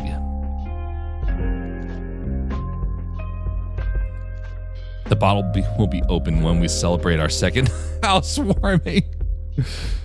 Indeed. Indeed.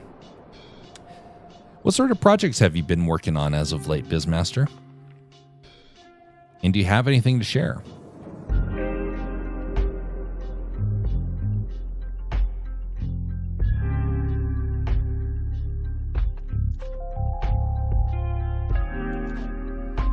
I personally have just recently gotten my tablet working again. It only took like, what was it, 2 months? Maybe not 2 months. Time has kind of become difficult for me to keep track of.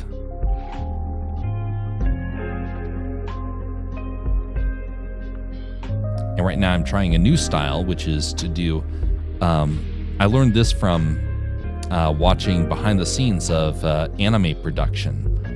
And it's actually a really neat technique of where you develop the image in stages using colors to help guide you, so that way you don't have to go back and make as many changes to your artwork. It becomes a lot easier, and then you can do the outline and you don't feel like you have to go back and like do multiple different faces. It builds itself a lot faster.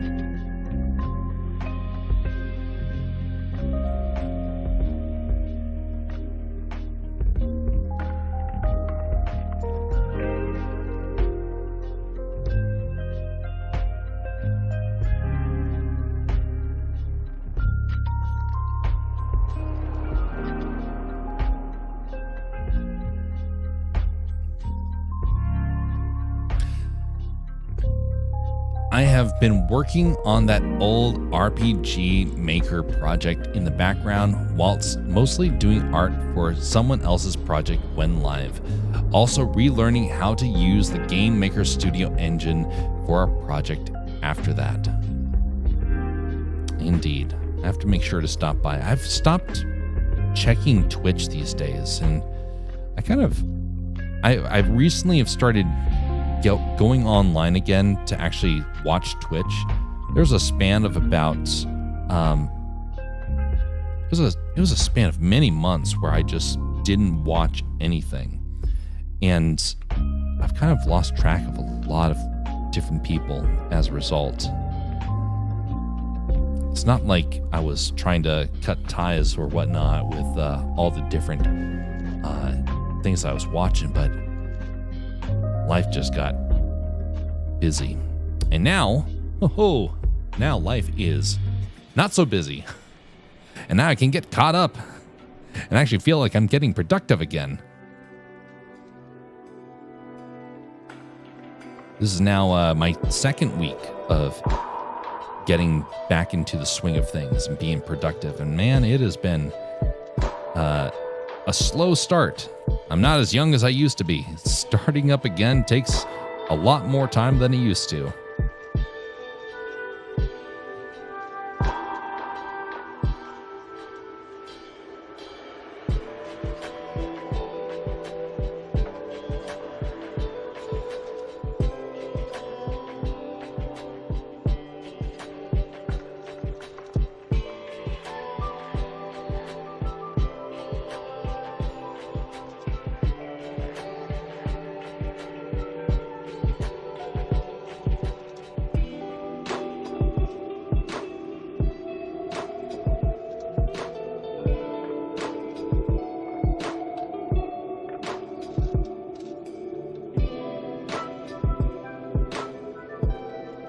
Anyway, if you have any links to share, by the way, Bizmaster, feel free. You are always welcome to share updates if you ever have them. Of course, if you don't, then that's also understandable, because I have not had very many updates myself that I've put out there. And Having Fair has reminded me multiple times that I need to do that, and I keep forgetting.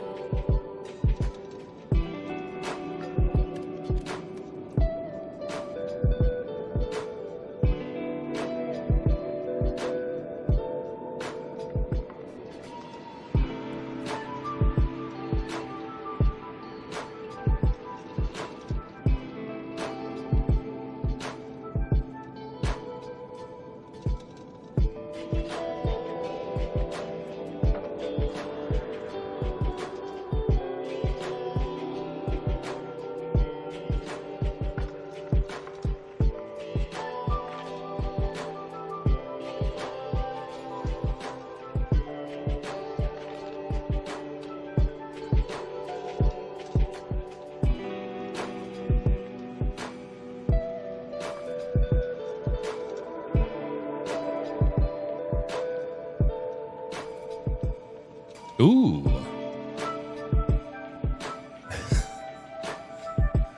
Because of my new setup, I can't pull that up directly, but we have... Actually, oh, wait a minute. I might be able to do that.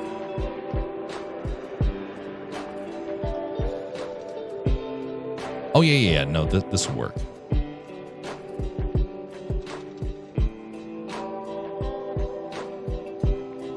Okay, so I come over here. This is how I do it now, because I don't have setup completely fixed.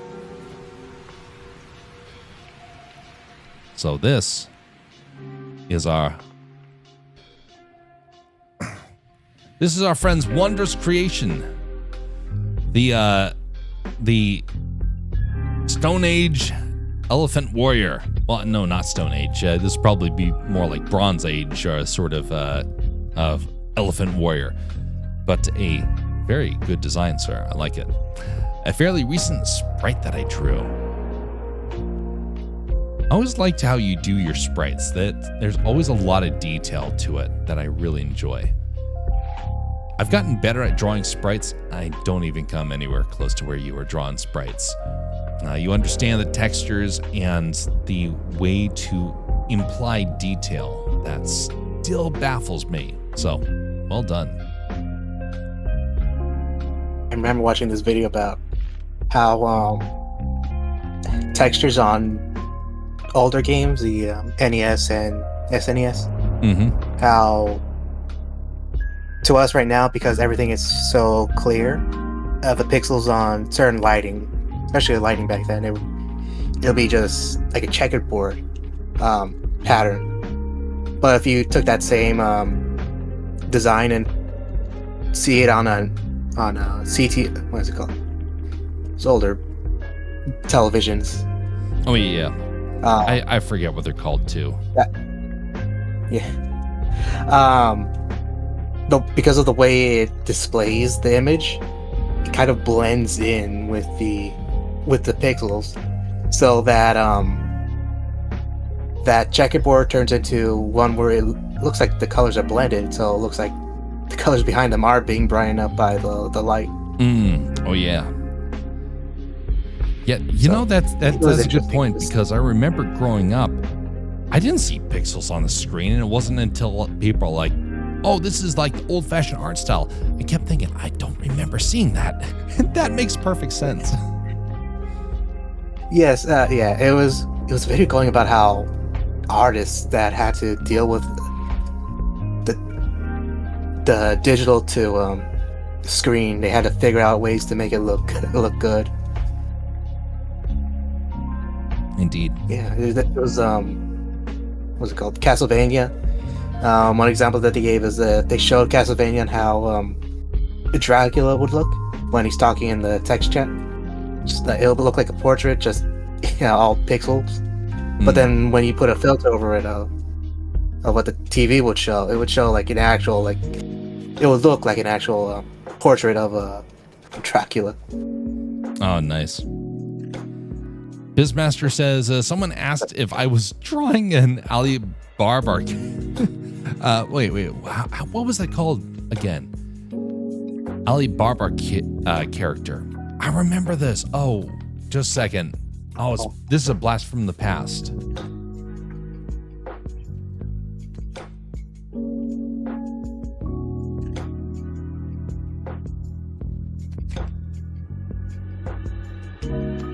Barbar the elephant. Oh, yeah. Oh, that's classic. Oh, I forgot about that. I used to watch some of those shows when I was visiting grandparents back when I was really young. Then somewhere around my maybe 10 years old, I saw the last one, and then like the last one I would ever see, and then just disappeared into a memory of my childhood. And so yeah, that is haven't seen anything really of that character in a long time. until now, until Bizmaster is trying to recreate it. I expect new episodes and new plot lines about how the Barbar Elephant has gone on a rampage and deciding that he's going to conquer the entire elephant world. His rival can be Hannibal.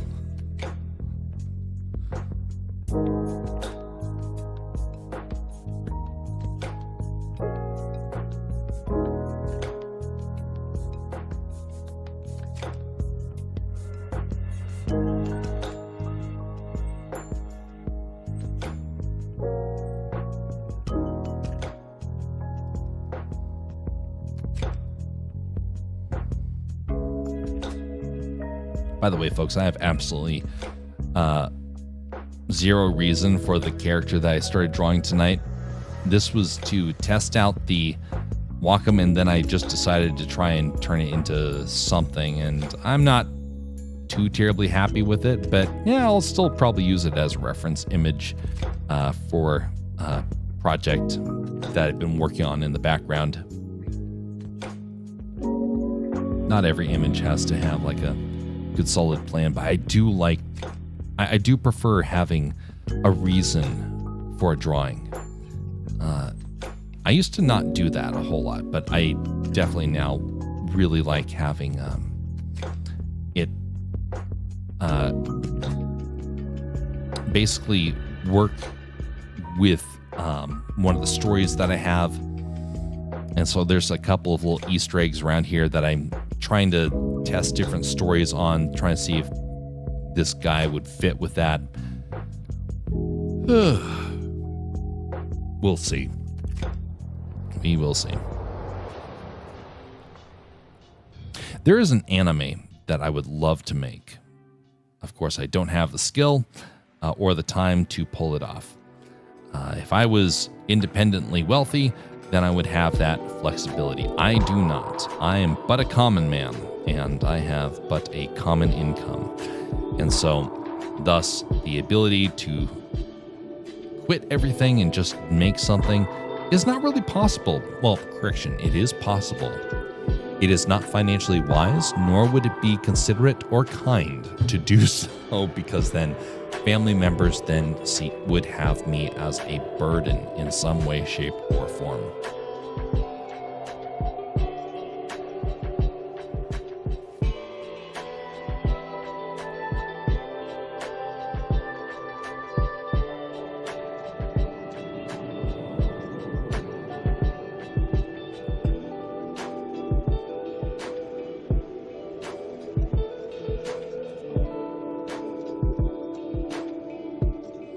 I think we'll bring this to a close here. It's been a 3-hour, 45-minute stream.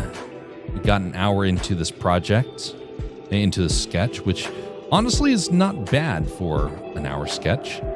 It used to take me a lot longer for this stuff, and this new technique has helped out tremendously. And I need to keep refining this technique over the coming months, because this is how I want to try and get my illustrations figured out, because I want to do my own illustrations. I do not want to use AI for that for the most part. There's sometimes where I'll use it for a reference image, but I want to keep it in the realm of references and then keep the actual work to physical work done by hand in order to maintain that level of quality as well as authenticity.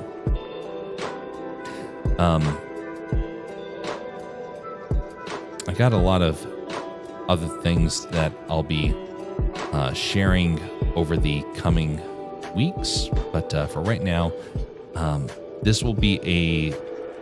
there will be a stream probably tomorrow, and then there will be one on Friday, but there's not going to be one between now and then. So on that note, folks, I'm going to start to wrap things up. Bastion, thanks for sticking around for the conversations. It was much appreciated, as always. All right. And to those out there, we are not going to be doing a raid tonight. Actually, just let me take a quick look at something. Just because, yeah, we're not doing a raid tonight. But we do try and do that when we have about 2 or 3. So we're going to end right there. Have a very pleasant evening and morning, everybody, wherever you are. Just remember, show respect to one another and be civil. And then share that respect and civility with someone this week. Until next time, folks, have a very pleasant evening.